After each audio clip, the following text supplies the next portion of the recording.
குருபியோ நமக. குரு பிரம்மா குரு விஷ்ணு குருதேவோ மகேஸ்வரக.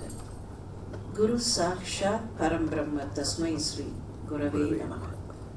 ஸ்ருதி ஸ்மிருதி புராணானாம் ஆலயம் கருணாலயம் நமாமி பகவத் பாதசங்கரம் லோகசங்கரம். நமச்சிவாய வாழ்க, நாதன் தாழ் வாழ்க, இமைப்பொழுதும் என் நெஞ்சில் நீங்காதான் தாழ் வாழ்க. எல்லோருக்கும் வணக்கம். பலன் தருகிற பதிகங்கள் என்கிற வரிசை மிக மிக நீளமானது. சொல்ல போனால் எந்த பதிகம் பலம் தரும் அப்படின்னு கேட்டா, தேவாரத்தின் திருவாச்சகத்தின் எல்லா பதிகங்களும் பலன் தரும். அப்படின்னா பலம் தரும் பதிகம்னு தனியா சூஸ் பண்றதுல என்ன இருக்கு? வேற ஒன்றும் இல்லை. எல்லாமே அழகானது, எல்லாமே பலன் தரும் என்றாலும் நம்முடைய தேவைகளுக்கு ஏற்ப சிலவற்றை இப்படி அப்படின்னு அதற்கு அடைமொழிகள் கொடுத்து அதற்கு விளக்கங்கள் கொடுத்து நாம பயன்படுத்துகிறோம். அந்த காலத்துல ஒரு வழக்கம் உண்டு, இன்னமும் கூட சில குடும்பங்களில் அந்த வழக்கம் உண்டு. சைவ நெறியிலே வரக்கூடிய குடும்பங்கள் பன்னிரு திருமுறையை பூஜை அறையில் வைத்திருப்பார்கள். பன்னிரு திருமுறை புத்தகங்களையும் ஒரு சின்ன மண்டபம் போல வைத்து அதையே தெய்வமாக வைத்திருப்பார்கள். சில கோயில்கள்ல பார்க்கலாம், பன்னிரு திருமுறை சன்னதியினே இருக்கும். திருவான்மியூர் மருந்தீஸ்வரர் கோயில்ல பன்னிரு திருமுறைக்காக ஒரு தனி சன்னதி, ஒரு தனி அறை இருக்கும். பன்னிரு திருமுறையை தெய்வமாக வழிபடுவது வழக்கம். அதுக்காகவே நீங்க சில நேரங்கள்ல சில குறிப்பிட்ட கடைகள்ல அதற்கு ஒரு சின்ன மண்டபத்தோடையே அதை கொடுப்பார்கள். பன்னிரு திருமுறையை வெறுமன வைக்காம அந்த மண்டபத்துல தெய்வமாக வைப்பது. இதனுடைய எக்ஸ்டென்ஷனா இன்னொரு பழக்கம் உண்டு, நூல் போட்டு பார்க்கறது என்பார்கள். அவரவர்கள் பாராயணம் செய்யக்கூடிய அந்த தேவார தொகுப்பையோ அல்லது திருவாச்சகத்தையோ எடுத்து அதுல என்ன வேணுமோ, ஏதோ ஒரு குறை இருக்கு, அந்த குறை நிவர்த்தியாக வேண்டும் அப்படின்னா குருவினுடைய முன்னால இல்லைன்னா கடவுளுக்கு முன்னால அந்த திருமுறைக்கு முன்னாலேயே வச்சு ஒரு நூலை எடுத்து ஒரு குழந்தை அப்படி போட சொல்லுவார்கள். நம்ம பூக்கட்டி போடுறதுன்னு சொல்லுவோம் இல்லையா, அந்த மாதிரி ஒரு நூலை போடுறது. அது எந்த பக்கத்தில் போய் விழுகிறதோ அதில் என்ன தகவல் இருக்கோ அதை அவர்களுக்கான கடவுளின் வாக்காக ஏற்றுக்கொள்வார்கள். சரி, இதுல ஒன்னும் ஸ்பெசிபிக்கா ஒரு மெசேஜ் அதுல இருக்காது. நமக்கு என்னவோ இப்ப குழந்தை பேரு வேணும் அப்படின்னாக்க குழந்தை பேருன்னு அதுல வராதே எப்படின்னு கேட்டா, எந்த தலத்திற்கான பதிகம் அந்த நூல் போய் விழுகிறதோ அந்த தலத்தில் போய் பூஜை செய்து அந்த தலத்து இறைவனை வணங்கி அதையே ஒரு இறைவனுடைய தகவலாக சங்கதியாக ஏற்றுக்கொள்வார்கள். பன்னிரு திருமுறைங்கிறது தோத்திரம். சைவத்துல சாத்திரம்னு ஒண்ணு உண்டு. தோத்திரம் சாத்திரம் அப்படின்னு சொல்லுவார்கள். தோத்திரம்னா நமக்கு தெரியும், கடவுளை வணங்குகிற துதி, கடவுளை அவருடைய மேன்மையை சொல்லுகிற துதிப்பாடல்கள், ஸ்லோகங்கள், ஸ்தோத்திரங்கள். இப்ப இதுக்கு அப்புறம்தான் இதுல இதெல்லாம் இருக்கு இதெல்லாம் இருக்குங்கிற பிலாசபி டெவலப் ஆகிறது. எப்பவுமே இலக்கியம் அதுக்கப்புறம் தான் இலக்கணம் வரும். இலக்கணம் அதுக்கப்புறம் இலக்கியம் வராது. இலக்கியம் முதல்ல வந்தது, அதுக்கப்புறம் இதெல்லாம் இப்படி இப்படி வார்த்தைகளை சேர்க்கலாம் அப்படிங்கிற இலக்கணம். தொல்காப்பியம் கூட முன்னாலே இருந்த சங்க பாடல்களுக்கு பின்னால் தான் தொல்காப்பியம் வந்தது. அந்த முன்னால இருந்த சங்க பாடல்கள் நமக்கு கிடைக்கலங்கிறது வேற விஷயம். அதே மாதிரி சாத்திரம்ங்கிறது பின்னால டெவலப் ஆனது. இந்த தோத்திர பாடல்கள்ல என்னென்ன இருக்கு அப்படிங்கிறத வச்சு பதி பசு பாசம் அப்படிங்கிற அந்த சாத்திரம் எல்லாம் பின்னால வந்தது. அது 14 நூல்கள் அந்த மாதிரி இருக்கு. அதற்கு மெய்கண்ட சாத்திரம்னே பேரு. மெய்கண்ட சாத்திரம் 14 அப்படின்னு கணக்கு. நீங்க சில கோயில்கள்ல பார்த்திருக்கலாம், சைவ நால்வர்னு திருவுருவம் இருக்கும். ஒன்று சிலாரூபம் இருக்கும், இல்லைன்னா படம் இருக்கும். சந்தான நால்வர்னு இன்னொரு படம் சில கோயில்களில் இருக்கும், சிலாரூபமும் இருக்கும். சந்தானம்னா வழிமுறை, வம்சாவளி. அப்போ இந்த சித்தாந்தத்தை இந்த நால்வருக்கு அப்புறம் அப்படியே கண்டினியூ பண்ணக்கூடிய ஒரு வம்சாவளி. அந்த இடத்துல வம்சாவளிங்கிறது ஒரே குடும்பத்தை சேர்ந்தன்னு அர்த்தம் இல்லை. எப்படி கோத்திரம் குருவின் வழியாகன்னு சொல்றோமோ அந்த மாதிரி குரு சிஷ்ய மரபு அது. அதுல 4 பேர், சைவ நால்வர்ல திருஞான சம்பந்தர், திருநாவுக்கரசர், சுந்தரர், மாணிக்க வாசகர் மாதிரி அங்கேயும் 4 பேர் உண்டு. மெய்கண்டார், மெய்கண்டாரை தொடர்ந்து அருள்நந்தி சிவாச்சாரியார், மறைஞான சம்பந்தர், உமாபதி சிவாச்சாரியார். இந்த மெய்கண்டாருடைய பிறப்பு எப்படின்னு பார்த்தோம்னா அப்போ இந்த நூல் போடுற விஷயம் நமக்கு புரியும். அச்சுத களப்பாளர்னு ஒருத்தர், அவருக்கும் அவருடைய மனைவிக்கும் நீண்ட நாட்கள் குழந்தைகள் இல்லை. அவர்களுடைய குரு அவர் அருள்நந்தி சிவாச்சாரியார்.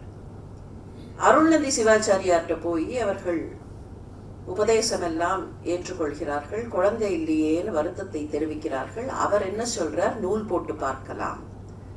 நூல் போடுகிறார்கள். நூல் போட்ட உடனே திருவெண்காடு அப்படிங்கிற தலத்திற்கான பதிகம் வருகிறது. திருவெண்காட்டுல போய் தங்குங்கள், அங்கே போய் அந்த இறைவனை வணங்குங்கள் அப்படின்னு சொல்ல ஒரு மண்டலம் அங்கே போய் தங்குகிறார்கள். திருவெண்காட்டு இறைவனுடைய அருளால் அவர்களுக்கு குழந்தை பிறக்கிறது. அந்த குழந்தைக்கு ஸ்வேதவன பெருமான் அப்படின்னு பெயர் வைக்கிறார்கள். திருவெண்காடு, அதுதான் ஸ்வேதவனம். வடமொழியில ஸ்வேதவனம், வெண்காடுன்னு தமிழ்ல வெண்காட்டீசர். ஸ்வேதவன பெருமான்னு குழந்தைக்கு பெயர் வைக்கிறார்கள். துரதிருஷ்டவசமாக அந்த குழந்தைக்கு 2-2.5 வயது இருக்கும் போது பெற்றோர்கள் காலமாகிறார்கள். அந்த குழந்தையை தாய் மாமன் கொண்டு வந்து திருவெண்ணைநல்லூரில் வளர்க்கிறார். அப்போ பரஞ்சோதியார்னு திருக்கைலாயத்துல இருக்கக்கூடிய அகசந்தானம், அகசந்தானம்னு ஒரு வார்த்தை உண்டு. அகசந்தானம்னா கைலாயத்திலேயே அகத்தில், அந்த கைலாயம் தான் வீடு, அதிலேயே இருக்கக்கூடிய குறவர்களுக்கு அகசந்தானம்னு பேரு. இந்த 4 பேர் நான் சொன்னேனே, மெய்கண்டார்ல ஆரம்பிச்சு போகக்கூடியவர்கள், அந்த 4 பேருக்கு புறசந்தானம்னு பேரு. அந்த பரஞ்சோதியார் வான வீதியில வந்துட்டு இருக்கார். அவர் இந்த சின்ன குழந்தை வீதியில விளையாடுறத பாக்குறார். பார்த்துட்டு இந்த குழந்தை தெய்வீக குழந்தைன்னு சொல்லி அந்த இறங்கி வந்து அந்த குழந்தைக்கு தீட்சை கொடுத்து அந்த குழந்தைக்கு மெய்ஞானத்தை அப்படியே இம்பார்ட் பண்றார். மெய்ஞானம் பெற்றதனால் அந்த குழந்தை மெய்கண்டார் என்று அதிலே இருந்து அழைக்கப்படுகிறார். 3 வயசு 4 வயசு தான் அந்த குழந்தைக்கு. அப்போ அந்த மெய்கண்டார் ஒரு 10 வயசு 12 வயசுல பல சிஷ்யர்கள் வருகிறார்கள். மெய்கண்டார்கிட்ட சீடர்களாக இருக்கிறார்கள்.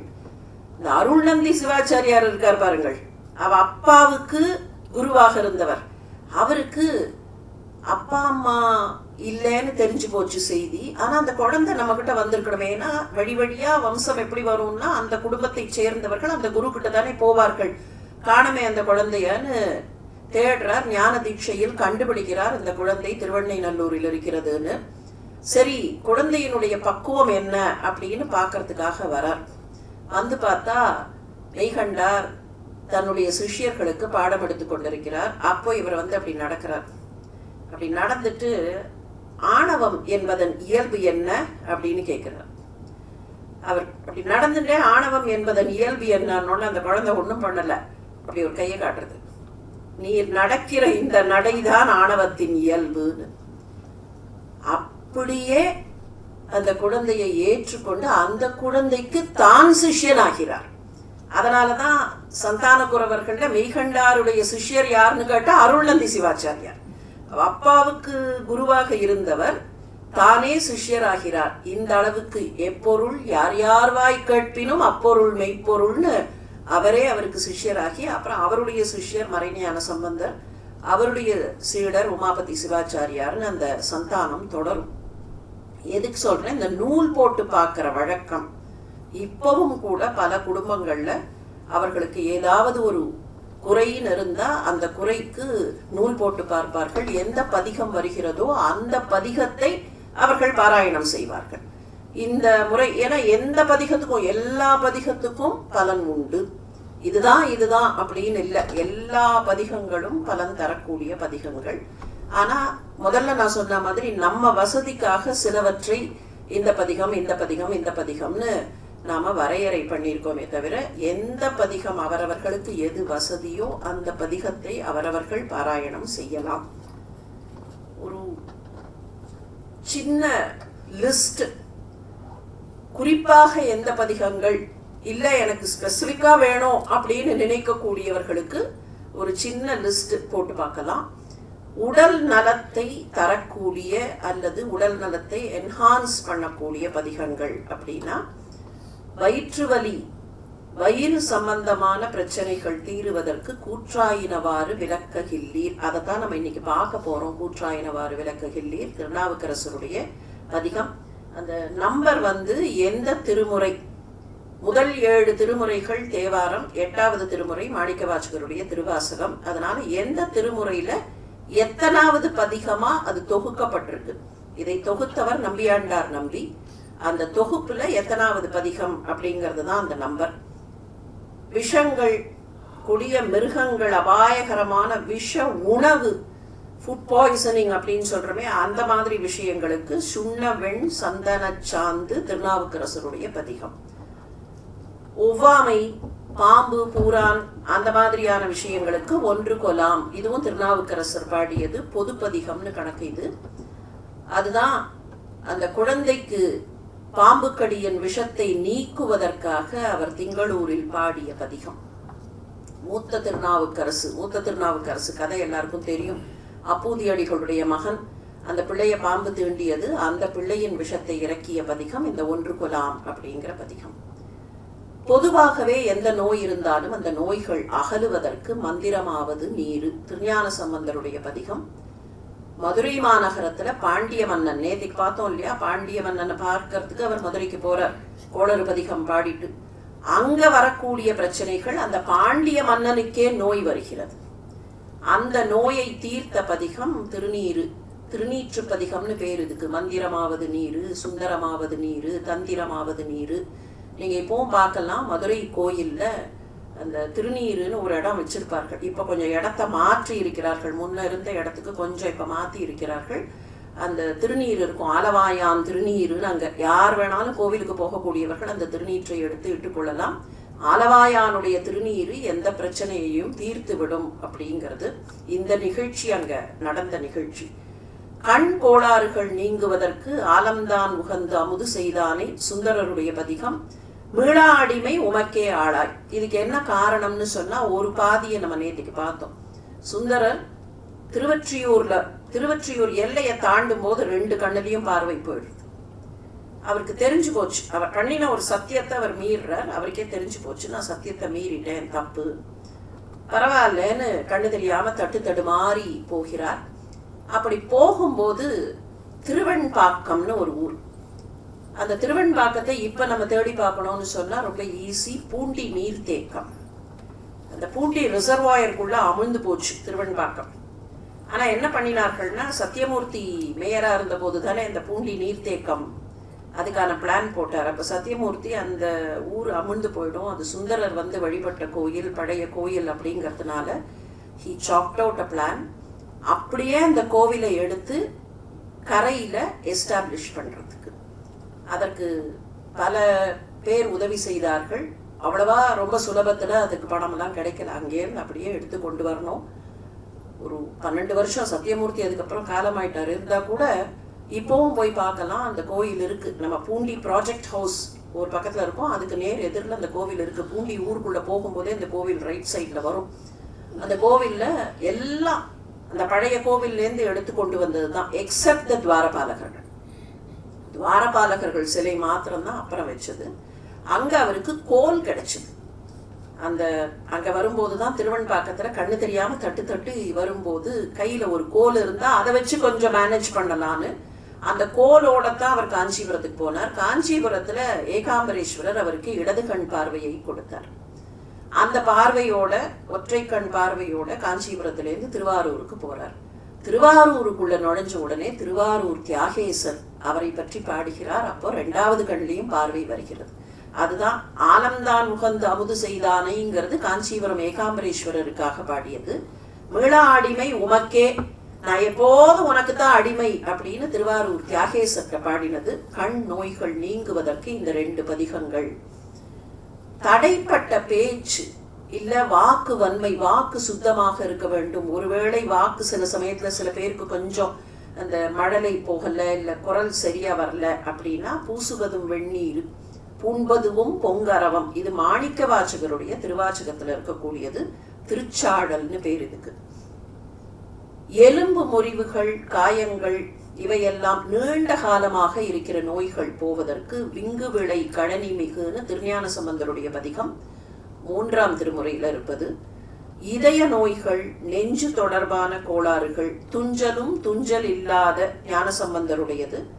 மறையுடையாய் தோலுடையாய், அது ஏதாவது ஒரு இந்த எபிடமிக் எல்லாம் சொல்றோம் இல்லையா, வைரல் ஃபீவர் அந்த மாதிரி சொல்றோம் இல்லையா, அந்த ஊருக்கு போன போது அங்க இருந்தவர்கள் எல்லாம் பாதிக்கப்பட்டிருந்தார்கள். இதை பாடின உடனே அந்த ஊர்லயே எல்லாருக்கும் அந்த காய்ச்சல் நீங்கி அவர்கள் சரியானார்கள்னு ஞானசம்பந்தருடைய வாழ்க்கை. வாதம், பிடிப்பு இதெல்லாம் போவதற்கு துணிவளர் திங்கள். இந்த துணிவளர் திங்கள் பாடி அந்த பெண் சரியாகிறாள். முயலக நோய், அபஸ்மார நோய் பிடித்திருந்த ஒரு பெண். அதனாலதான் நரம்பு பாதிப்புகள், ஒரு மென்டலா கொஞ்சம் அவர்களுக்கு ஏதாவது ஒரு இம்பேலன்ஸ் இருந்ததுன்னா அந்த மாதிரியான விஷயங்கள் ஞானசம்பந்தர் பாடி அந்த பெண் முழுக்க முழுக்க சரியானாள் என்பதனால துணிவளர் திங்கள். ஆயுள் நீட்டிப்புக்கு சொற்றுணை வேதியன் ஜோதிவானவன். நற்றுணையாவது நமச்சிவாயவேன், அது நமச்சிவாய பதிகம். கடல்ல தூக்கி போட்டார்கள் நாவுக்கரசரை, அப்படியே கல்லுல கட்டி கடல்ல போட்டார்கள். கல்லு எங்கேயாவது மிதக்குமா? கருங்கல் மிதக்குமா? பார்த்திருக்குமா? ஆனா கருங்கல் மிதந்தது. பிளாக் சீல மிதக்கும், அங்க மிதக்கும், இங்க மிதக்கும். ஏன்னா அங்க டென்சிட்டி பெருசு, டென்சிட்டி அதிகம். டெட் சீல மிதக்கும்னு சொல்லலாம். பட் வங்கக்கடல்ல அந்த மாதிரி டென்சிட்டி மாறி போனதாக எப்பவுமே தெரியல. ஆனா அந்த வங்கக்கடலில் அந்த கல்லே அவருக்கு தெப்பமாக.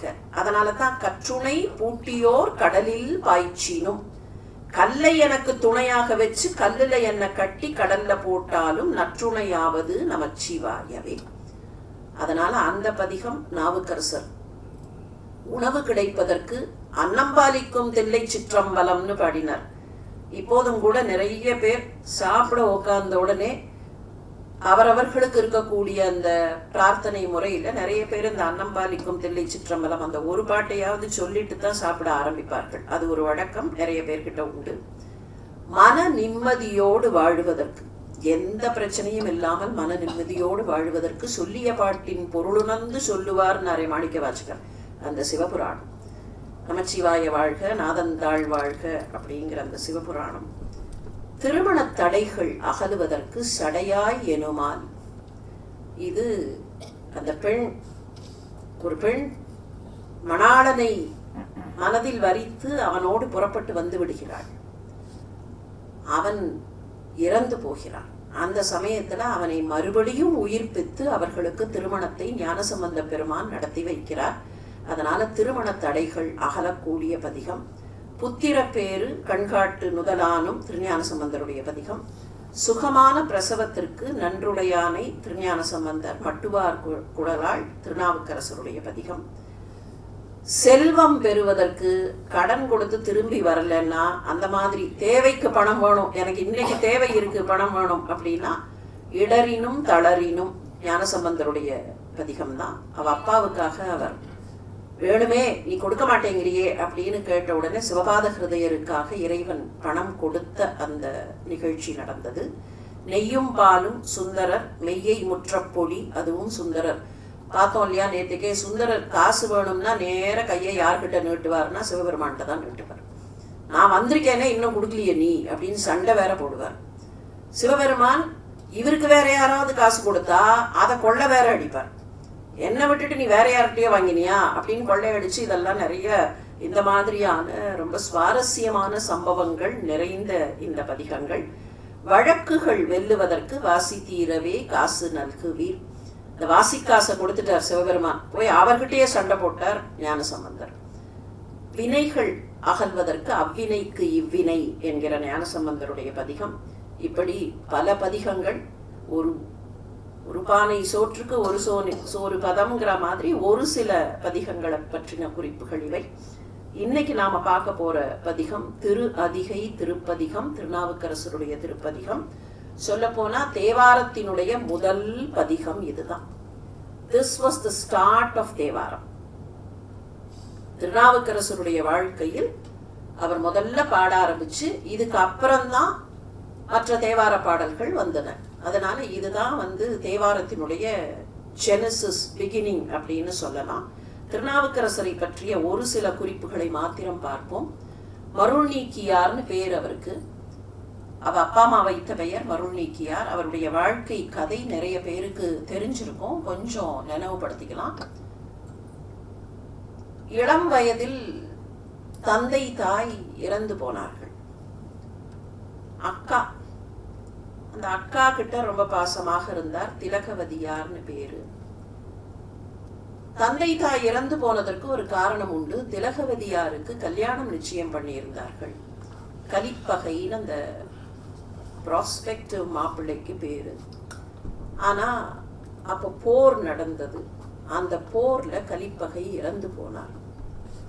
வரவேண்டிய மாப்பிள்ளை இறந்து போனார். இவர் என்ன பண்ணி, இந்த திலகவதியார் என்ன பண்ணிட்டார்கள்னா, அவர் இறந்து போனதுக்கு அப்புறம் எனக்கு வாழ்க்கை இல்லைன்னு அவர்கள் வைதவிய கோலத்தை ஏற்றார்கள். ஐயோ, மகள் இப்படி நிற்கிறாளே அப்படிங்கிற அந்த ஆதங்கத்துல தந்தையும் தாயும் மனம் உடைந்து அவர்கள் இறந்து போனார்கள். கொஞ்சம் வயசுல சின்ன தம்பி, அக்கா இந்த தம்பியை பார்த்துக்கணுமேங்கிறதுக்காக இருந்தார்கள். அவர்கள் அந்த குடும்பமே சிவபக்தர்கள். ஆனா அப்போ இருந்த காலச்சூழல்ல இந்த தம்பி கொஞ்சம் மற்ற இடங்களை எல்லாம் பார்த்து இவர் புறச்சமயத்திற்கு போனார். சமண சமயத்திற்கு போய்விட்டார். சமண சமயத்துக்கு போன போது அவருக்கு அந்த, நம்ம இதுல ஒண்ணு பேசிக்கா புரிஞ்சுக்கணும், சமணத்தை பற்றியோ பௌத்தத்தை பற்றியோ எந்த விதமான காழ்ப்புணர்ச்சியும் இந்த பெருமக்களுக்கு இருந்ததில்லை, நமக்கும் இருக்க வேண்டிய அவசியமில்லை. ஆனால் அதை எடுத்து சொல்கிற மனிதர்கள் சில சமயத்துல தவறாக நடந்து கொள்கிறார்கள். இது மனிதர்கள்ட்ட இருக்கிற குற்றமே தவிர மகாவீரர் மேலேயோ பௌத்தர் மேலேயோ அவர்களுக்கு இருக்கக்கூடிய குறை இல்லை. அது என்னாச்சு, அவரை அவர் சமண சமயத்துக்கு போன உடனே அங்க இருந்த அவர்களுடைய சில நடவடிக்கைகள் அவருக்கு பிடிக்கல. இருந்தாலும் அவர் அங்கதான் இருந்தார். இதற்கு இடையில அந்த நடவடிக்கைகள் பிடிக்காமல் வந்துவிட வேண்டும், மீண்டும் சைவத்திற்கு வர வேண்டும்னு நினைக்கிறார். இந்த பக்கத்துல திலகவதியார் இந்த மாதிரி எல்லா இடத்திலையும் புறச்சமய ஆதிக்கம் அதிகமாகிவிட்டதே, யாருமே சிவனை வழிபடுவதற்கு வரமாட்டேன் என்கிறார்களே, எல்லாரும் இந்த மாதிரி வர வேண்டாமா அப்படிங்கிற ஒரு ஆதங்கத்துல அவர் திரு அதிகை அப்படிங்கிற திருத்தலத்துல தான் மாத்திரம் அங்க இருந்து சிவ தொண்டு செய்து கொண்டிருக்கிறார். கோவில்ல போய் கோவிலை சுத்தப்படுத்துவது, கோவில்ல வேணுங்கிறதெல்லாம் செய்வது, இதையெல்லாம் செய்து கொண்டிருந்தார். மனசுல தம்பி அங்க இருக்காருங்கிற வருத்தம் இருக்கு, தம்பி வரமாட்டாராங்கிற ஏக்கம் இருக்கு. அதே சமயத்துல செய்தி கிடைக்கிறது, தம்பி கொஞ்சம் கஷ்டப்படுகிறார், வரணும்னு நினைக்கிறார், ஆனா வர முடியல, அவர்கள் விடல, இந்த மாதிரியான விஷயங்கள் தெரிகிறது. அப்போ ஒரு நாளைக்கு ரொம்ப மனசு வருத்தப்பட்டு அதிகை சிவபெருமான் கிட்ட, என் தம்பி வரமாட்டானா அப்படின்னு கேட்கும்போது, கவலைப்படாதே, உன்னுடைய தம்பி நாளை வந்து விடுவான் அப்படிங்கிற மாதிரி சிவபெருமான் அவருடைய மனசுல தோன்றி சொல்கிறார். சரின்னு அவர்கள் அன்னைக்கு வீட்டுக்கு போயிடுறார்கள். இதற்கு இடையில அங்க அவருக்கு சூளை நோய் வந்தது. கொஞ்ச நாளாவே அவருக்கு சூளை நோய் வந்து விட்டது. அந்த சூளை நோய்க்கு ஏதேதோ மருந்து இவர்கள் சொல்லுவார்கள், அவர்கள் சொல்லுவார்கள், மயில் பீலியை வச்சு தடவினா சரியா போயிடும், இந்த மாதிரி எல்லாம் அந்த புறச்சமயத்துல நடந்துட்டு இருக்கு. அவருக்கு அதுல தீர்வே இல்லை. ஒரு ஸ்டேஜ்ல அவருக்கு நாம இனிமே இருக்க மாட்டோம் அப்படிங்கிற ஒரு எண்ணம் வருகிறது. அந்த எண்ணத்துல அக்காவை போய் பார்த்துடணும் அப்படின்னு நினைச்சு அக்காவை பார்க்கறதுக்காக, அதுவும் வெளிப்படையா பகல் நேரத்துல கிளம்பி வந்தா அதற்கு தடங்கல் இருக்கும், இவர் இங்க வரக்கூடாதுன்னு தடங்கல் இருக்கும். அதனால இரவு நேரத்துல புறப்பட்டு வர்றார்.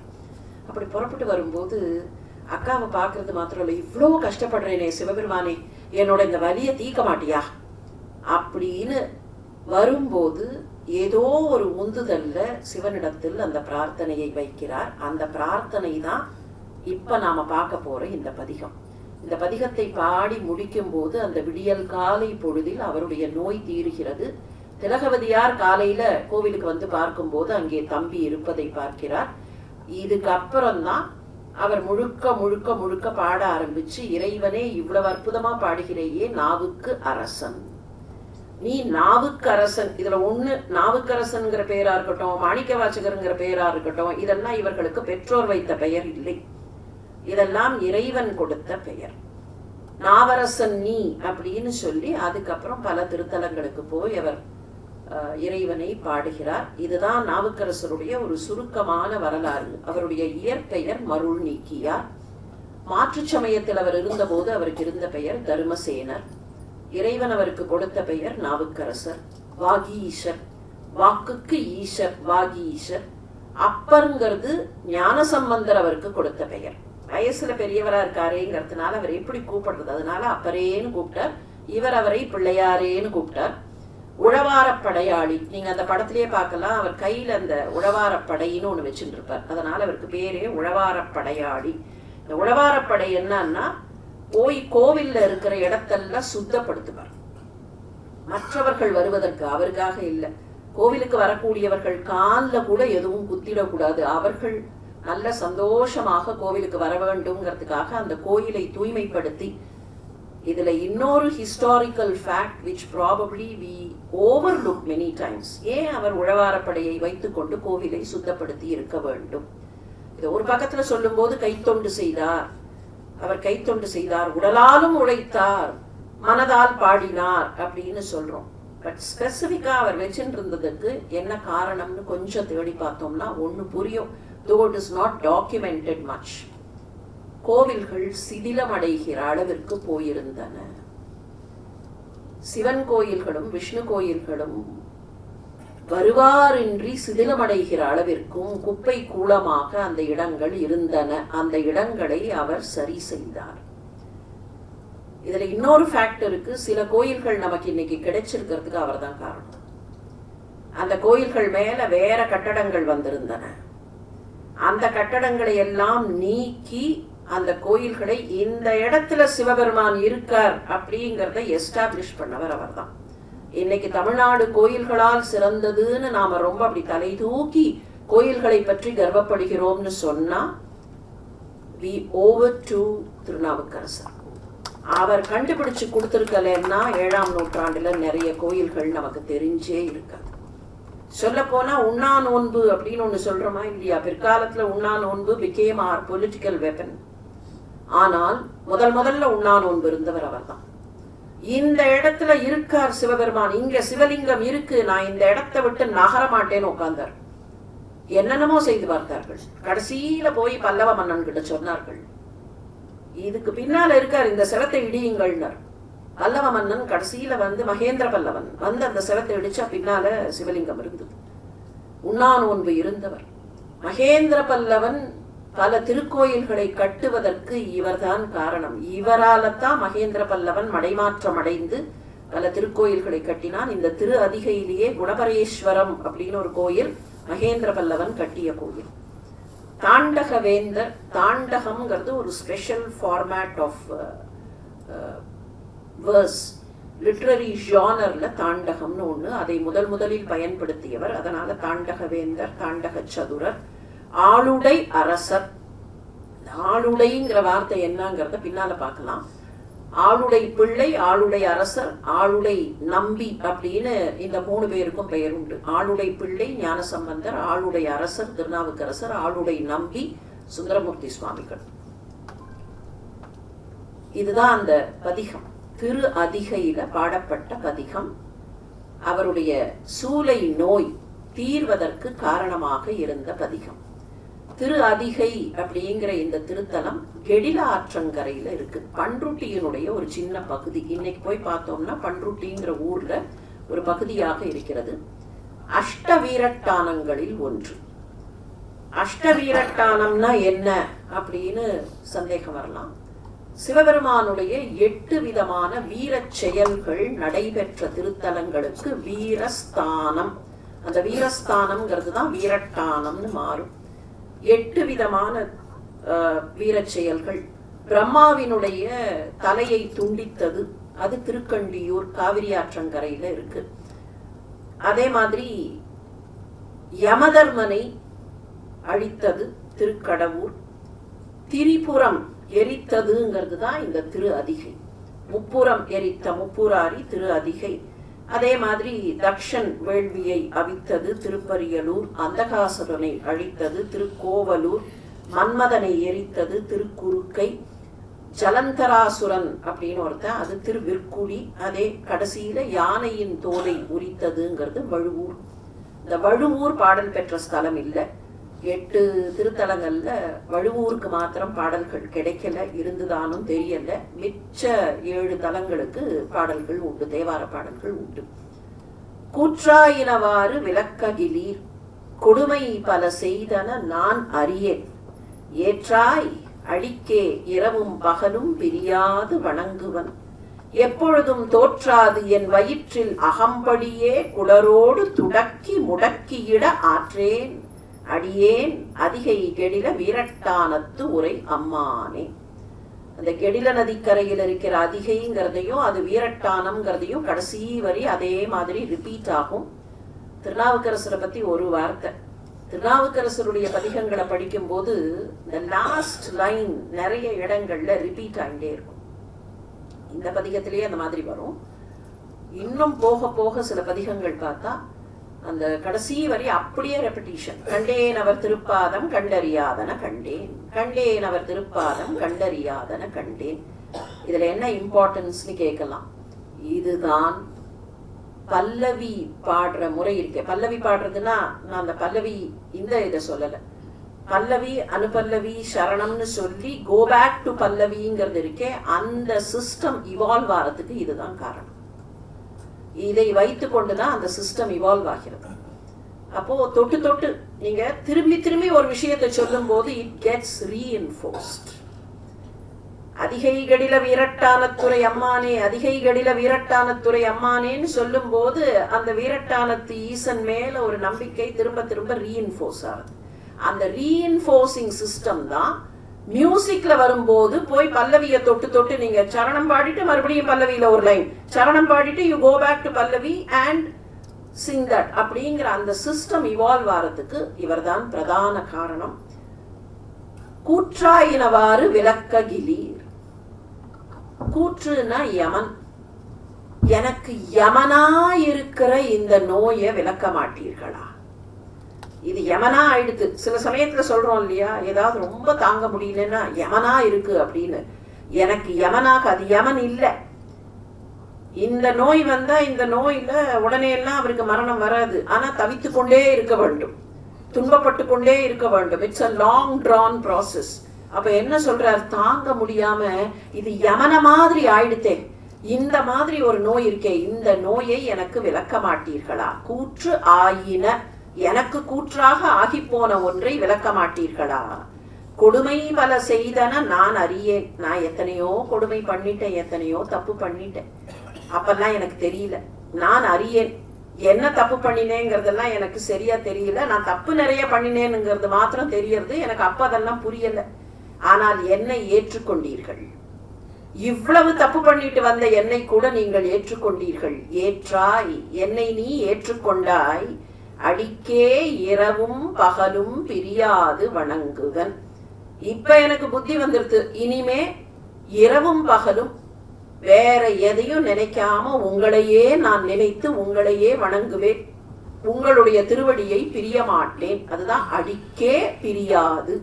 உங்கள் திருவடியை பிரியாது இரவும் பகலும் வணங்குவன். என் வயிற்றில் அகம்படியே குடரோடு துடக்கி முடக்கியிட. என்னுடைய வயிற்றுல அகம்படியேனா உள்ளுக்குள்ள, வெளியில தெரியாம, வெளியில இருக்கக்கூடியவர்களுக்கு என்னுடைய வயிற்றுல இவ்வளோ பெரிய கொடுமையான சூளை இருக்குன்னு தெரியாது. ஆனா உள்ளுக்குள்ள அது என்ன செய்கிறது, அப்படியே குடலை போட்டு சுருட்டி. குடரோடுங்கிறது குடலோடு, குடர் குடல் ரெண்டும் ஒண்ணுதான். அப்படியே என்னுடைய குடலை போட்டு சுருக்கி மடக்கி துடக்கி முடக்கி. துடக்குதல்னா பலவிதமாக வளைத்தல்னு அர்த்தம்.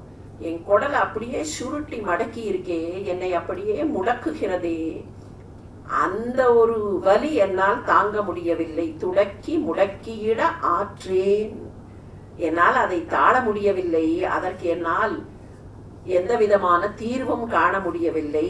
அதனால எனக்கு அதை தீர்த்து விடுங்கள், எப்படியாவது அதை தீர்த்து விடுங்கள். எப்பொழுதும் தோற்றாது என் வயிற்றில், வெளியில தெரியாம, தோற்றுதல்னா வெளியில தெரிதல், வெளியில தெரியாமல் என்னுடைய வயிற்றுக்குள்ள இவ்வளவு பெரிய நோய் இருக்கே, இந்த நோயை தீர்த்து விடுங்கள்னு சொல்லி அவர்கிட்ட பாட ஆரம்பிக்கிறார்.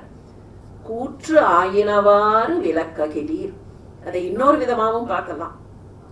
எனக்கு இந்த நோய் கூற்று, அது ஒரு பக்கம். இன்னொரு பக்கம் என்ன என்ன நினைத்தீர்கள்? என்ன அந்த யமன்னு நினைத்தீர்களா? அந்த யமனைத்தான் காலால எட்டி உதச்சி எங்கேயோ தள்ளிட்டீர்கள். என்னையும் இந்த மாதிரி ஏதோ ஒரு ஓரமாக ஒதுக்கி விட்டீர்களே, என்னை யமன்னு நினைத்தீர்களா? இல்லையே, நான் உங்களுக்கு நெருக்கமாக வந்து விட்டேன்னு தன்னையே அவர் நொந்து பாடிக்கொள்வதாகவும் அதை எடுத்துக்கொள்ளலாம். ஆனா அந்த உரிமை வந்துருது பாருங்கள். முதல் வரியில விளக்ககிலீர்னு சொல்றச்சே ஒரு பெரிய மரியாதை இருக்கு. ரெண்டாவது வரியில ஏற்றாய், நீ நான் ஒருமையில பேச ஆரம்பிச்சிட்டார். அப்படின்னா அப்பவே கடவுளுடைய அனுகிரகம் அவருக்கு வந்து விட்டது. அந்த பக்கத்துல வந்த உடனே நம்ம எல்லாம் அப்படித்தானே சொல்றோம், என்ன முருகா நீ செஞ்சிருக்க அப்படின்னு தானே பேசுகிறார்கள். நம்மை விட உயர்ந்தவர்னு தெரிஞ்சா கூட பல நேரத்துல கடவுளுக்கு நாம அந்த பன்மை விகுதியையோ மரியாதையோ கொடுக்கறது இல்ல. அது ஒரு ஒரு க்ளோஸ்னஸ், ஒரு விதமான அஃபினிட்டி, ஒரு விதமான உறவு அப்படின்னு வச்சுக்கலாம். அந்த உறவு இங்க வந்தாச்சு. கூற்றாயினவாறு விளக்ககில்லீர்னு ஆரம்பிச்சுட்டு, ஏற்றாய் அதிகை கடில வீரட்டானத்து உரை அம்மானே, எனக்கு நீ இந்த நோயை தீர்க்க மாட்டாயா என்று தவித்து பாடுகிறார். நெஞ்சம் உமக்கே இடமாக வைத்தேன், நினையாது ஒருபோதும் இருந்து அறியேன். இனிமே என்னுடைய மனசு உங்களுக்குத்தான். உங்களை நினைக்காமல் நான் இனிமே ஒரு பொழுது கூட இருக்க மாட்டேன். வஞ்சம் இது ஒப்பது கண்டறியேன். வஞ்சம்னா கஷ்டம்னு அர்த்தம். இந்த இடத்துல என்ன கஷ்டம்? வயிற்றோடு துடக்கி முடக்கியிட. இது வரைக்கும் நான் இந்த மாதிரி ஒரு துன்பத்தை பார்த்ததே இல்லை. இப்படி ஒரு நோயை, இப்படி ஒரு வருத்தத்தை நான் பார்த்ததில்லை. நஞ்சாகி வந்து என்னை நலிவதனை, என்னை அப்படியே விஷம் மாதிரி போட்டு உருக்கி எடுக்கிறதே இந்த நோய். அதை நணுகாமல் துறந்து கறந்தும் இடீர். அது என்னை வந்து நணுகி விடாமல், என்னை வந்து அது பற்றி கொண்டு விடாமல் அதை விரட்டி அதை மறைத்து விடுங்கள். கரத்தல்னா மறைத்தல்னு அர்த்தம். அதை மறைத்து விடுங்கள், எனக்கு வேண்டாம், அந்த நோயை மறைத்து விடுங்கள். அஞ்சேலும் எண்ணீர். சொல்ல மாட்டீர்களா? அஞ்சேல்னு என்னை பார்த்து சொல்ல மாட்டீர்களா? நான் இப்படி வந்து தவிக்கிறேனே, என்னை பார்த்து ஒரு வார்த்தை சொல்லக்கூடாதா? அஞ்சேல்னு சொல்லக்கூடாதா? அஞ்சேலும் எண்ணீர் அதிகை கெடில வீரட்டானத்துறை அம்மானே. இந்த சூளை நோய் அப்படிங்கிறது பல நேரங்கள்ல நாம பார்க்கிறோம். நக்கீரருக்கு கூட சூளை நோய் கொடுத்தார் இறைவன் அப்படின்னு ஒரு வரலாற்று குறிப்பு உண்டு. அந்த ஃபேமஸ் சண்டை உண்டு இல்லையா, நெற்றிக்கண்ணை காட்டிலும் குற்றம் குற்றமே அப்படின்னு ஒரு சண்டை. அந்த சண்டையில நீங்க கொஞ்சம் நினைச்சு பார்த்தா அந்த டயலாக் ரொம்ப அழகா இருக்கும் அந்த திரைப்படத்துல. அதுல ரெண்டு பேரும் வேகமா பேசிக்கொண்டே போவார்கள். அப்போ அந்த பக்கத்துல நிக்கிற சிவபெருமான், பெண்ணுடைய கூந்தலுக்கெல்லாம் மனமெல்லாம் இருக்க முடியாதுன்னு இவர் சாதிப்பார் நக்கீரர். அப்போ அவர் என்ன கேட்பார்னாக்க, நீ வணங்குகிற ஞான பூங்கோதையின் கூந்தலுக்கும் ஆம்பார். அத க்ளூவை வந்து நக்கீரர் புரிஞ்சுக்கல. ஞான பூங்கோதையின் கூந்தலை பற்றி சொல்லக்கூடிய உரிமை யாருக்கு இருக்கும்? சிவபெருமானுக்கு மட்டும்தான் இருக்கும். இது ஏதோ ஒரு மனிதர் கேட்கிற கேள்வி இல்லைன்னு அந்த க்ளூவை அங்க எடுத்திருந்தாருன்னா வேற மாதிரி போயிருந்திருக்கும் அந்த கதை. அவர் அந்த க்ளூவை புரிஞ்சுக்கல. ஆமா, ஞான பூங்கோதையின் கூந்தலுக்கும் கிடையாதுன்னு இவர் ரொம்ப வேகமா சொல்லுவார். அப்பதான் அங்க இருந்து நக்கீரா என்னை பார்ன்னு அந்த சொன்ன உடனே நெற்றிக்கண்ணை காட்டினும் குற்றம் குற்றமே, அப்ப தெரிஞ்சு போச்சது சிவபெருமான்னு. அப்போ அவருக்கு சூளை நோய் கொடுக்கப்பட்டதாக வரலாறு. அந்த நெற்றிக்கண்ணை காட்டி குற்றம் குற்றமேன்னு இவர் சொன்னதுக்கு அப்புறம் அப்படியே சுருண்டு விழுவார். நீங்க நினைச்சு பார்த்தா அந்த திரைப்படத்துல என்ன ஆகும்னா, அங்க விழறவர் அதுக்கப்புறம் பொற்றாமரை குளத்துலதான் எழுந்திருப்பார். அவர் சுருண்டு விழுவார். அந்த சூளை நோய் இறைவனால் கொடுக்கப்பட்டு சூளை நோய் தீர்ந்தது நக்கீரருக்குன்னு ஒரு வரலாறு உண்டு. இப்போ ஞான சம்பந்தரை பத்தி பார்த்தோம் இல்லையா, அந்த மந்திரமாவது நீர் தந்திரமாவது நீர்.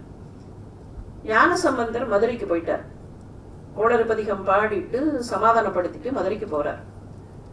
மதுரைக்கு போய் அன்றைக்கு இரவு மதுரையில ஒரு மண்டபத்துல தங்குறார்.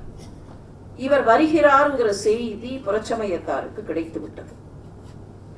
இவர் வராருன்னா பாரபர்னேலியா கூட வரும். அவர்கள் உடனே அரசர்கிட்ட போய் இந்த மாதிரி அவர் வராராமே, தேவர் லிட்டில் ஸ்கேர்ட். அதனாலதான் அது மனிதர்கள் செய்த ஒரு வம்பு.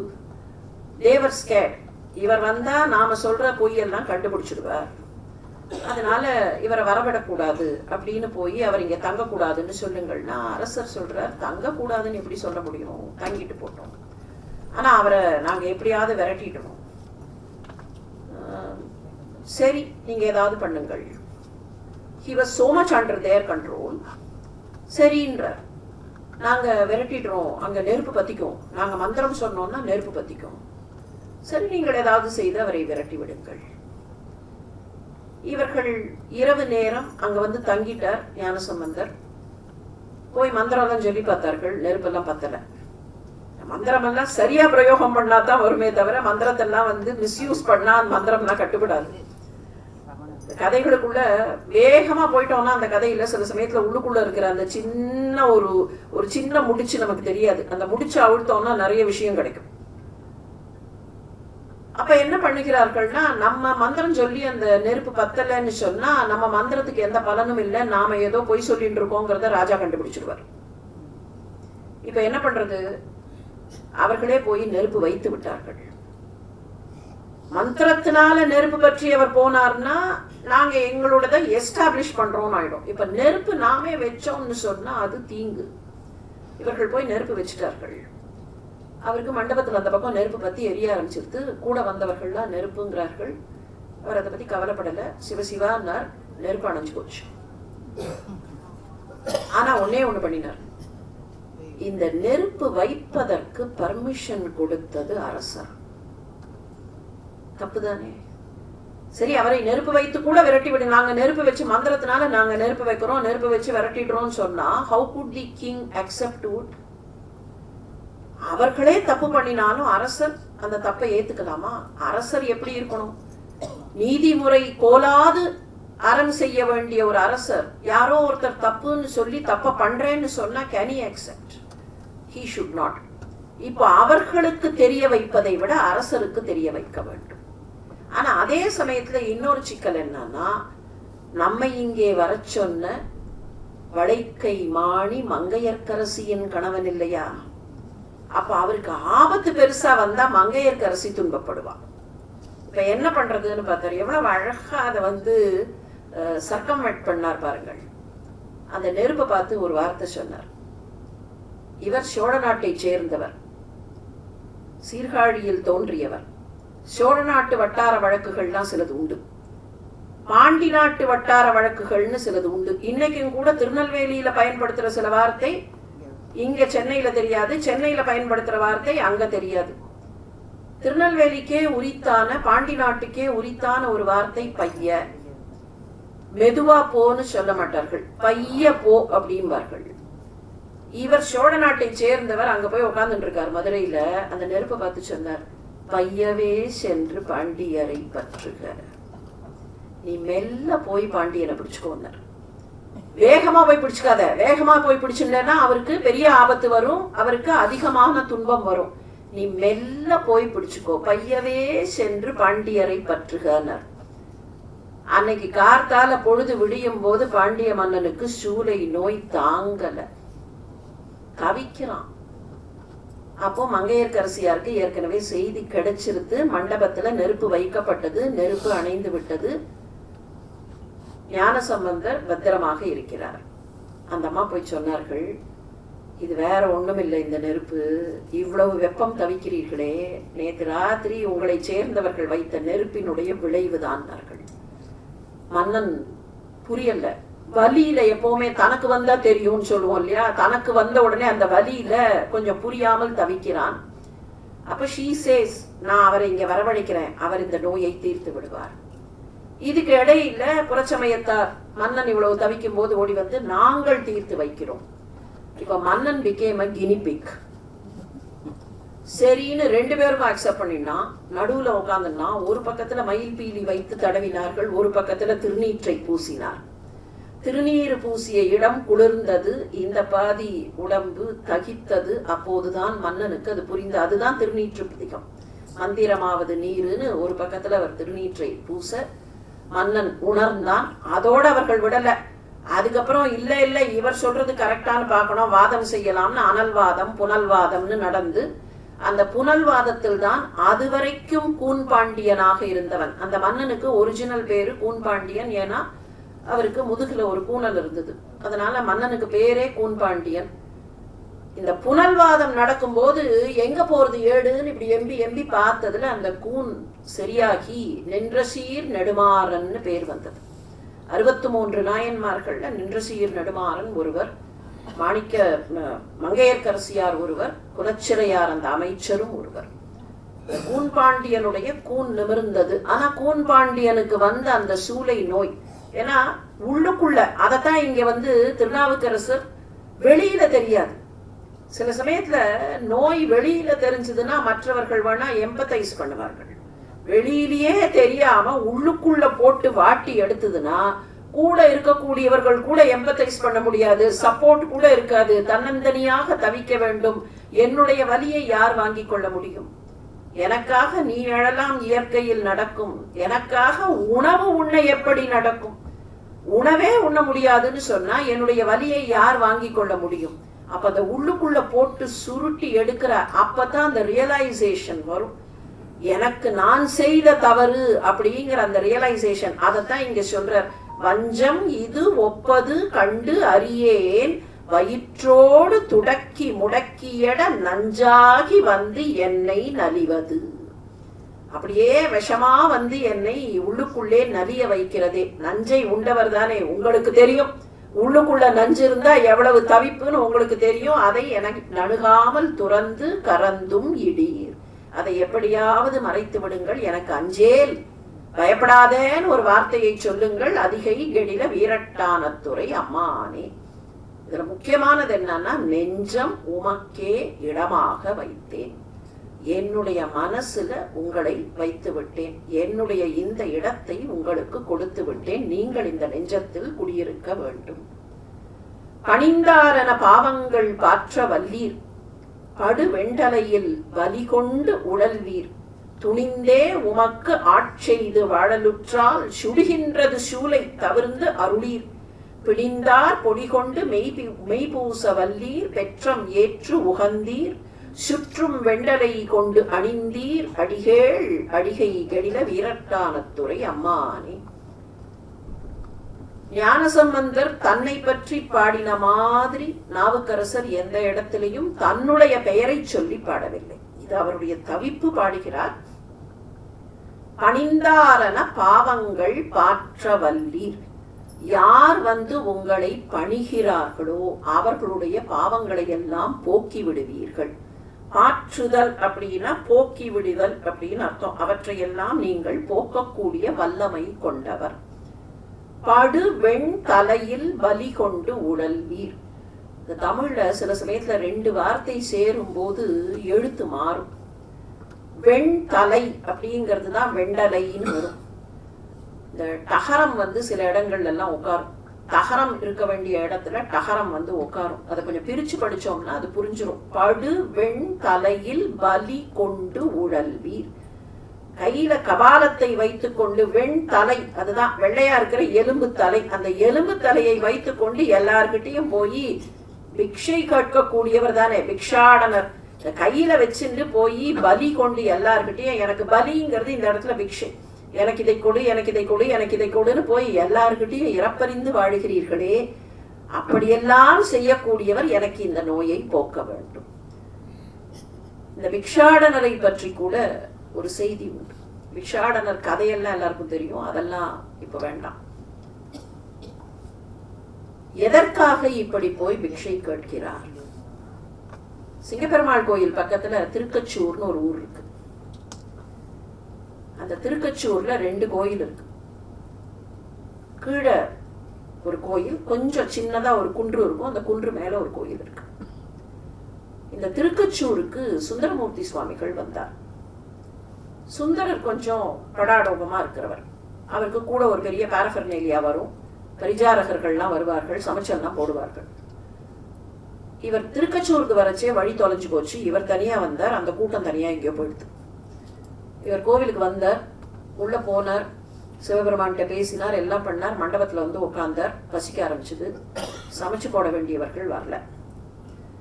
அப்படியே பசியில கொஞ்சம் மயங்கி சுருண்டு அவர்கள்லாம் எங்க போனார்களோன்னு திட்டின்றே களைப்புல தூங்கி போயிட்டார். நடந்துதானே வரணும், அப்பெல்லாம் தூங்கிட்டார். யாரோ தட்டி எழுப்பினார்கள். எழுந்திருக்கும் போது நல்ல சூரியன் உச்சியில இருக்கு. யாரோ தட்டி எழுப்பினார்கள். பார்த்தா அந்த பரிஜாரகர். இவருக்கு ஒரே கோபம். இவர் வழி தொலைஞ்சு போய் நம்ம இந்த மாதிரி தவிக்க வச்சுட்டாரே அப்படிங்கிற கோபத்துல, அந்த கோபத்திலேயே வந்து அப்படி கண்ணை லேசா திறந்துட்டே வந்து உட்கார்ந்தார் சாப்பிட்றதுக்கு. இலைய போட்டார், பரிமாறினார். பார்த்தா எல்லாம் ஒரே கூட்டாஞ்சோரா இருந்தது, எல்லாம் மிக்ஸ்டா இருந்தது. இன்னும் கோபம் வந்தது. இது என்ன இது சமையல்னார். அவர் சொன்னார், ஒண்ணுமில்ல, நான் கையில கபாலத்தை எடுத்துட்டு வீடு வீடா போனேன். மத்தியான நேரம் ஆயிடுத்து. எல்லாரும் மிச்சம் வச்சிருந்தது, அவரவர்கள் பாத்திரத்தை கழுவுறதுக்கு முன்னால மிச்சம் இருந்ததெல்லாம் போட்டார்கள். சமைக்கிறதுக்கு நாடி இல்லை, உனக்கு ரொம்ப பசிக்குமேங்கிறதுனால எல்லாத்தையும் கலந்து கட்டி இப்ப கொண்டு வந்து போட்டுட்டேன், கவலைப்படாத, அப்புறமா நான் சமைச்சு போடுறேன். நிமிர்ந்து பார்த்தார், ஆளை காணும். அப்பதான் புரிஞ்சுது. படு வெண் தலையில் பலி கொண்டு உடல்வீர். யாருக்காக போய் பலி கேட்டார்? அந்த பக்தன் சாப்பிட வேண்டும்ங்கிறதுக்காக ஒவ்வொரு வீடா போய் கபாலத்தை எடுத்துக்கொண்டு போய் வீட்டுல ஒவ்வொரு வீட்டிலையும் இருக்கிற சோற்றை பிச்சை வாங்கி கொண்டு வந்து சுந்தரருக்கு பரிமாறியவர். இது நடந்த இடம் திருக்கச்சூர்.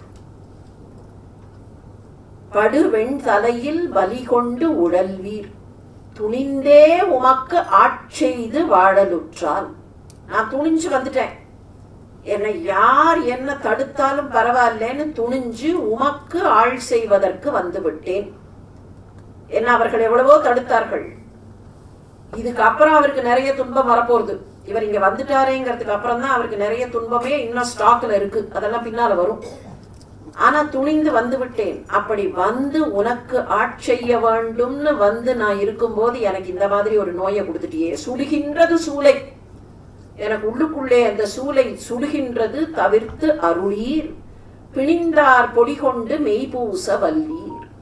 சுடுகாட்டுல, பிணிந்தார்னா இறந்து போனவர்கள், சுடுகாட்டுல போய் அங்க இருக்கிற சாம்பலை எடுத்து கொண்டு வந்து, பிணிந்தார் பொடி, அது அவர்களுடைய சாம்பல் தானே, அந்த சாம்பலை கொண்டு வந்து மெய் பூச வல்லீர், உடம்பெல்லாம் பூசிக்கொள்ளுகிறீர்களே.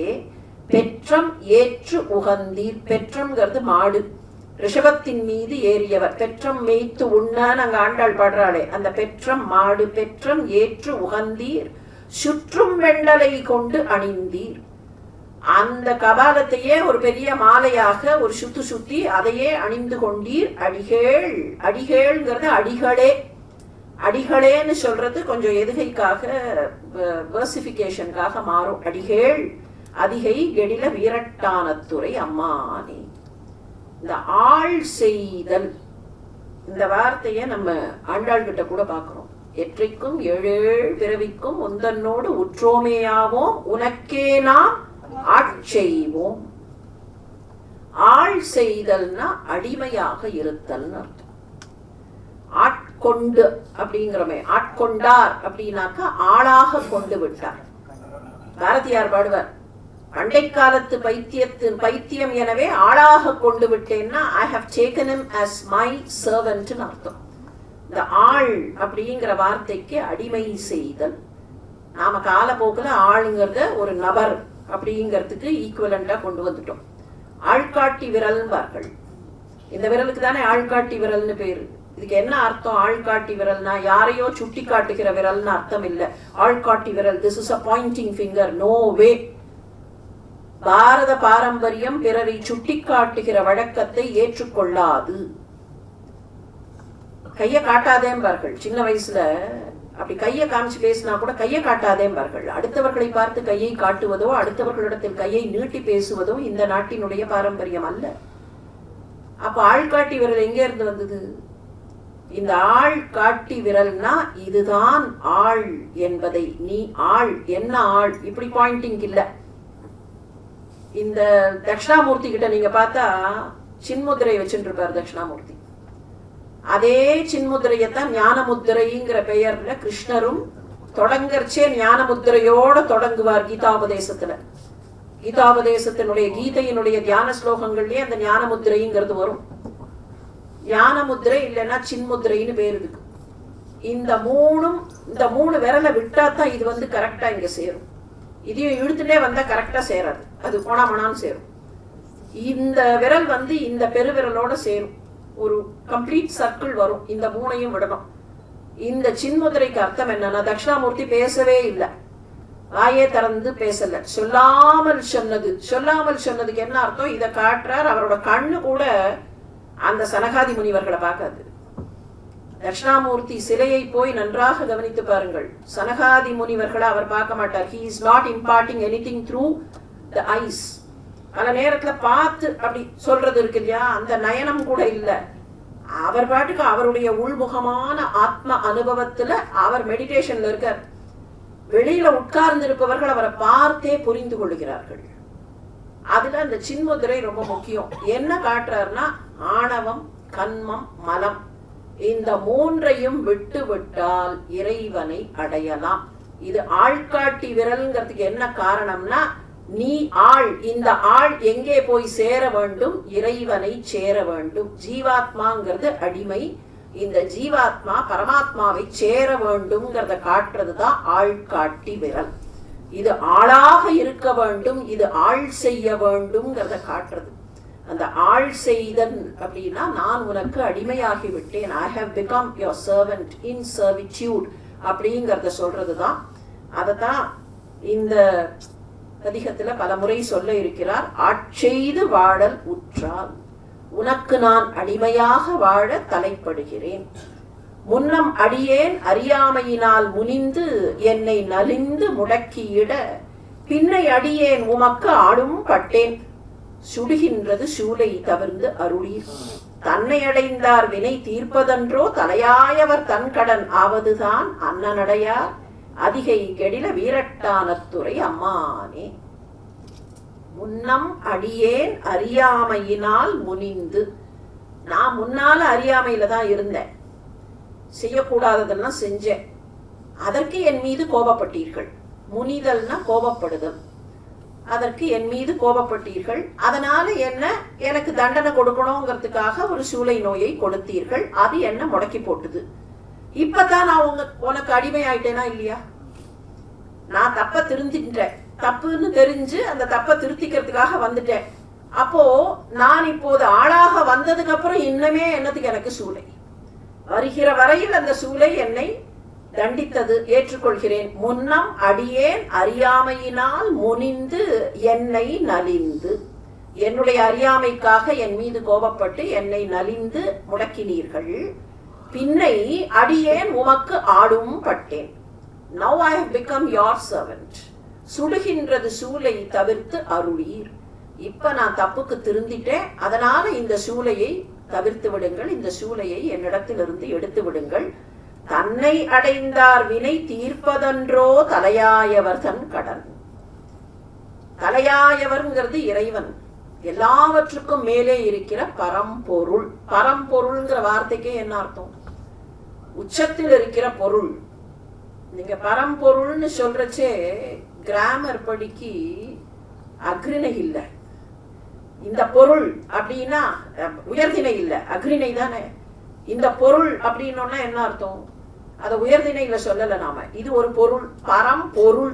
அது ஆணல்லன் பெண்ணல்லன் அலியுமல்லன் என்ன சொல்றதுன்னு தெரியல, எல்லாத்துக்கும் ஒசரத்துல இருக்கிற ஒண்ணு. உயர்வர உயர் நலம் அப்படிங்கிற லெவல்ல இருக்கிற பரம்பொருள். இந்த பரம்பொருளுக்கு என்ன கடமைன்னு கேட்டா, யார் தன்னை வந்து அடைகிறார்களோ அவர்களுடைய கஷ்டத்தை போக்குவது தானே கடமை. ஒரு ராஜா இருக்காருன்னே வச்சுப்போம், பிரஜைகளுடைய கஷ்டத்தை தீர்ப்பது தானே அந்த அரசருடைய கடமை. அப்ப எல்லாத்துக்கும் மேல அரசரா இருக்கிற நீர் உம்மகிட்ட வந்து நான் என் கஷ்டத்தை சொல்றேன். தன்னை அடைந்தார் வினை தீர்ப்பதன்றோ தலையாயவர் தன் கடன். அப்ப என்னுடைய கஷ்டத்தை நீங்கள் தீர்க்க வேண்டாமா? அப்படி தீர்ப்பது தானே உமக்கு கடமையாக, உம்முடைய கடமையாக இருக்க வேண்டும். ஆவதுதான் அன்ன நடையார் அதிகை கெடில வீரட்டானத்துறை அம்மானே. தன்னை அடைந்தவர்களுடைய கடனை, அவர்களுடைய துன்பத்தை தீர்க்க வேண்டிய கடமையை கொண்டவரே, நீர் அதை எனக்கு தீர்த்து வைக்க வேண்டும். அன்ன நடையார்ங்கிறது இங்க அன்னப்பறவை இல்லை. அது போல பெரியவர்களுடைய கடமை என்ன? துன்பம் வந்து அந்த துன்பத்துக்காக முறையிடுபவர்களின் துன்பத்தை தீர்த்து வைப்பது ஒரு சாதாரணமான ஒரு விஷயம். அந்த மாதிரி இருக்க வேண்டியவர் தானே நீர். உம்முடைய கடமை என்ன? You have to emulate. அந்த பிரின்சிபல் என்னவோ அந்த பிரின்சிபலை தானே நீங்கள் எமுலேட் பண்ணணும். அந்த மாதிரி இருக்க வேண்டியது தானே அன்ன நடையார். அது போல இருக்க வேண்டியவர். ஒரு அரசர் எப்படி பிரஜையின் துன்பத்தை தீர்ப்பாரோ அப்படி என்னுடைய துன்பத்தை நீர் தீர்த்து வைக்க வேண்டாமா? அப்படிப்பட்ட ஒரு நடத்தை உமக்கு இருக்க வேண்டாமா? அன்ன நடையார் அதிகை கெடில வீரட்டானத்துறை அம்மானே. காத்தாழ்பவர் காவல் இகழ்ந்தமையால் கரை நின்றவர் கண்டுகொள் என்று சொல்லி நீத்தாய கயம்புக நூக்கியிட நிலை கொள்ளும் வழித்துறை ஒன்று அறியேன். வார்த்தை இது ஒப்பது கேட்டறியேன். வயிற்றோடு துடக்கி முடக்கியிட ஆர்த்தார் புனலார் அதிகை கெடில வீரட்டானத்துறை அம்மானே. நடுவுல இந்த பதிகங்கள்ல அந்த ஊரை பற்றிய அழகு, அந்த ஊரினுடைய சிறப்பு வரும். இந்த பதிகத்துல அவ்வளவா அந்த சிறப்புகள் காணல. ஏன்னா அவருடைய துன்பத்தை அவர் அதிகமாக இதுல பாடல. இதுக்கப்புறம் வெவ்வேறு ஊர்களுக்கு போகும்போது அந்த ஊர்ல இருக்கிற சிறப்பு, அந்த ஊர்ல இருக்கிற அழகு, அங்க இருக்கிற இயற்கை, இதெல்லாம் நிறைய பாடுவார்கள் தேவார முதலிகள். ஆர்த்து ஆர் புனலார், அது கெடிலை நதிக்கரை. அதனால நல்ல நீர்வளம் நிறைந்த பகுதி. அந்த நீர்வளத்தை தான் இப்ப சொல்ற. நீர்வளம் நிறைந்ததாக இருக்கிற திரு அதிகை கெடில ஆற்றின் வடகரையில இருக்குது. கெடில ஆற்றினுடைய வடக்கு கரையில இருப்பது திரு அதிகை. அந்த திரு அதிகையில் எழுந்தருளி இருக்கிற வீரட்டானேஸ்வரரே. அஷ்ட வீரட்ட தலங்கள்ல இருக்கிற சிவலிங்கத்துக்கு வீரட்டானேஸ்வரர்னே பேர். வீரஸ்தானத்தில் இருப்பவர் வீரட்டானேஸ்வரர். அந்த வீரட்டானேஸ்வரரே நீங்கள் என்னை காப்பாற்ற வேண்டும். இப்போ ஒரு பொய்கை இருக்குன்னு வச்சுப்போம்.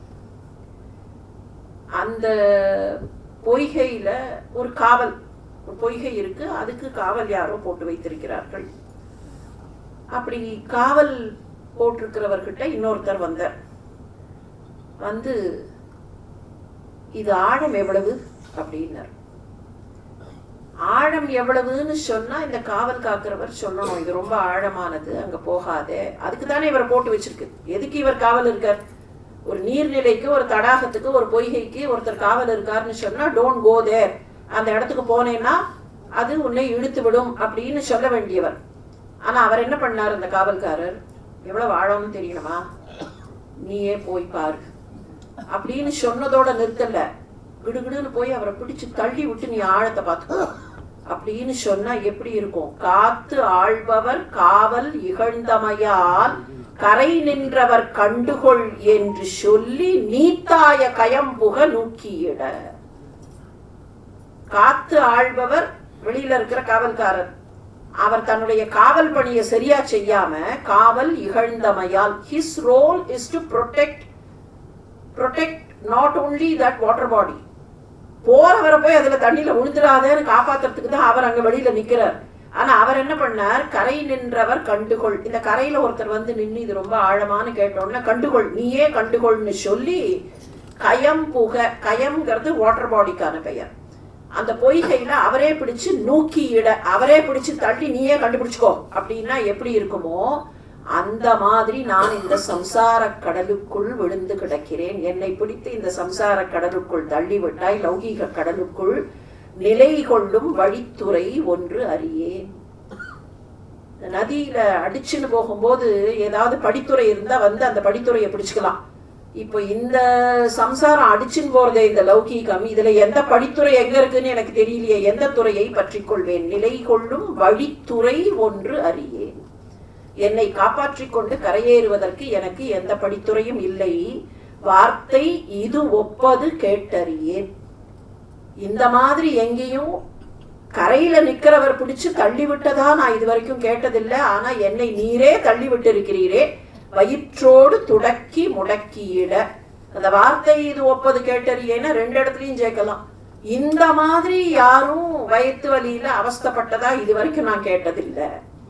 அப்படி ஒரு வார்த்தையை நான் கேட்டதில்லை. ஆனால் நான் அந்த தவிக்கிறேன். ஆர்த்தார் புனலார் அதிகை கடில வீரட்டானத்துறை அம்மானே. இங்க தண்ணீர் நிறைய இருக்கிற இந்த அதிகையினர், அந்த தண்ணிய பார்த்தோன்னதான் அவருக்கு அந்த கற்பனையே வருது. இந்த தண்ணியில இங்க நிக்கிறவர் பிடிச்சு என்னை தள்ளி விட்டுட்டு அந்த கரையில நிக்கிறவர் தானே. இப்ப எப்படி கொண்டு வந்து அதை பொறுத்துக்கிறார்? அந்த கரையில யார் நிற்கிறார்கள்? அந்த கரையில எழுந்தருளி இருக்கிற வீரட்டானேஸ்வரர் தானே அந்த கரையில நிக்கிறவர். நீரே பிடிச்சு என்னை இந்த தண்ணிக்குள்ள தள்ளிட்டு இந்த தண்ணியிலேருந்து என்னை தூக்கி விடாம என்னை வேடிக்கை பார்த்தா என்ன அர்த்தம்? நீர் என்னை தூக்கி விட வேண்டாமா? இங்க படித்துறை வேற இல்ல, உம்முடைய கோவில் தான் எனக்கு படித்துறை. அந்த படித்துறையில் வந்து நிற்கிறேன், என்னை நீர் தூக்கி விட வேண்டாமா? சலம் பூவோடு தூபம் மறந்தறியேன், தமிழோடு இசை பாடல் மறந்தறியேன். நலம் தீங்கிலும் உன்னை மறந்தறியேன், உன் நாமம் என் நாவில் மறந்தறியேன். உலந்தார் தலையில் பலி கொண்டு உடல்வாய், உடலுள் உரு சூலை தவிர்த்து அருளாய். அலந்தேன் அடியேன் அதிகை கெடில வீரட்டானத்துறை அம்மானே. இந்த பாட்டு கொஞ்சம் பிரபலமான பாட்டு, நிறைய பேருக்கு இது பரிச்சயமா இருக்கலாம். சலம் பூவோடு தூபம் மறந்தறியேன். சலம்ங்கிறது ஜலம்.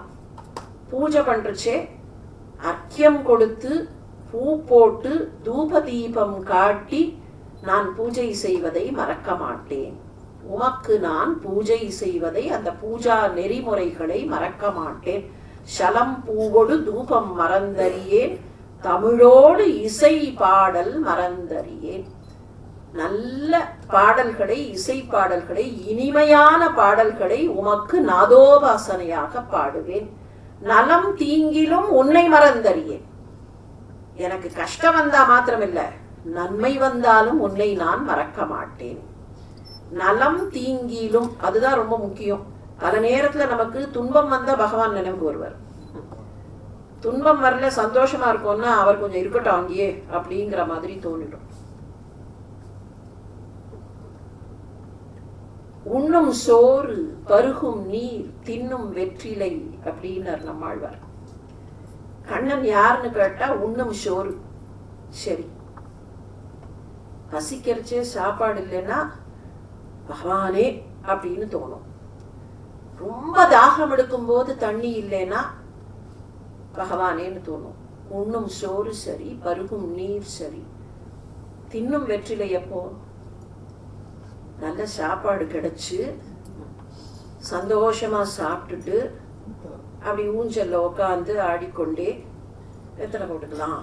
இல்லைன்னா ஈசி சேர்ல உட்காந்துட்டு, இல்லை யார் கூடயாவது கதை பேசிட்டு, that is a show of affluence இல்லையா? இருந்தால்தான் வெத்தலைக்கே வெத்தலை வாங்கறதுக்கு வழி இருக்கணும். வெத்தலை வாங்குறது ஒரு பெரிய விஷயமா நினைக்கலாம். சாப்பாட்டுக்கே வழி இல்லைன்னா வெத்தலை கிடைக்காது.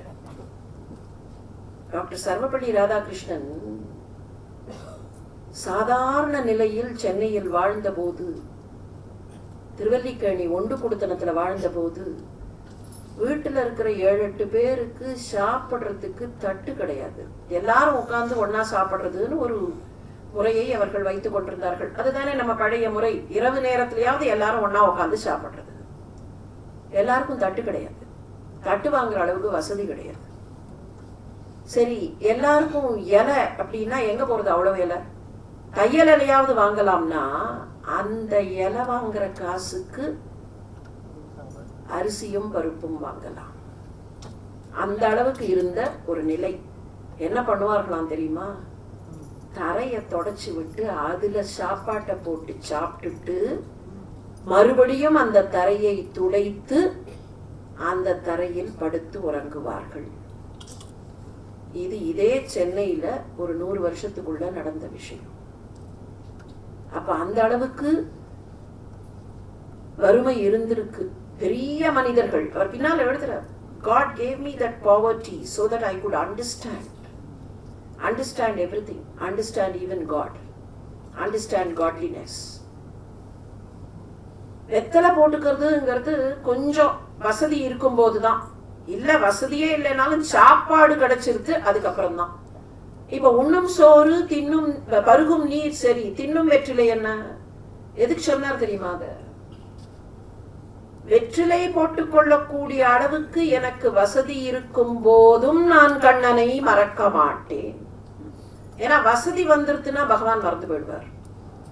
குந்தி சொன்னா, கிருஷ்ணா, கிருஷ்ணர் கேட்டார், அத்தை சந்தோஷமா இருக்கியா? எல்லாம் முடிஞ்சு போச்சு, உன்னோட பிள்ளை இப்ப ஆட்சிக்கு வந்தாச்சு, கௌரவர்கள் அழிந்தார்கள், உனக்கு இத்தனை வருஷமா இருந்த கஷ்டமெல்லாம் முடிஞ்சு போச்சு, நான் போயிட்டு வரட்டுமா துவாரகைக்குன்னு. போயிட்டு வர அத்தைன்னு சொன்ன போது குந்தி சொன்னா, கஷ்டத்தை கொடு கிருஷ்ணான்னா. நீ கஷ்டத்தை கொடுத்தா தான் உன்னை நினைக்கிறோம், இல்லைன்னா உன்னை நினைக்க மாட்டோம். அதனால எனக்கு கஷ்டத்தை கொடு, அப்போது உன்னை நான் நினைப்பேன்.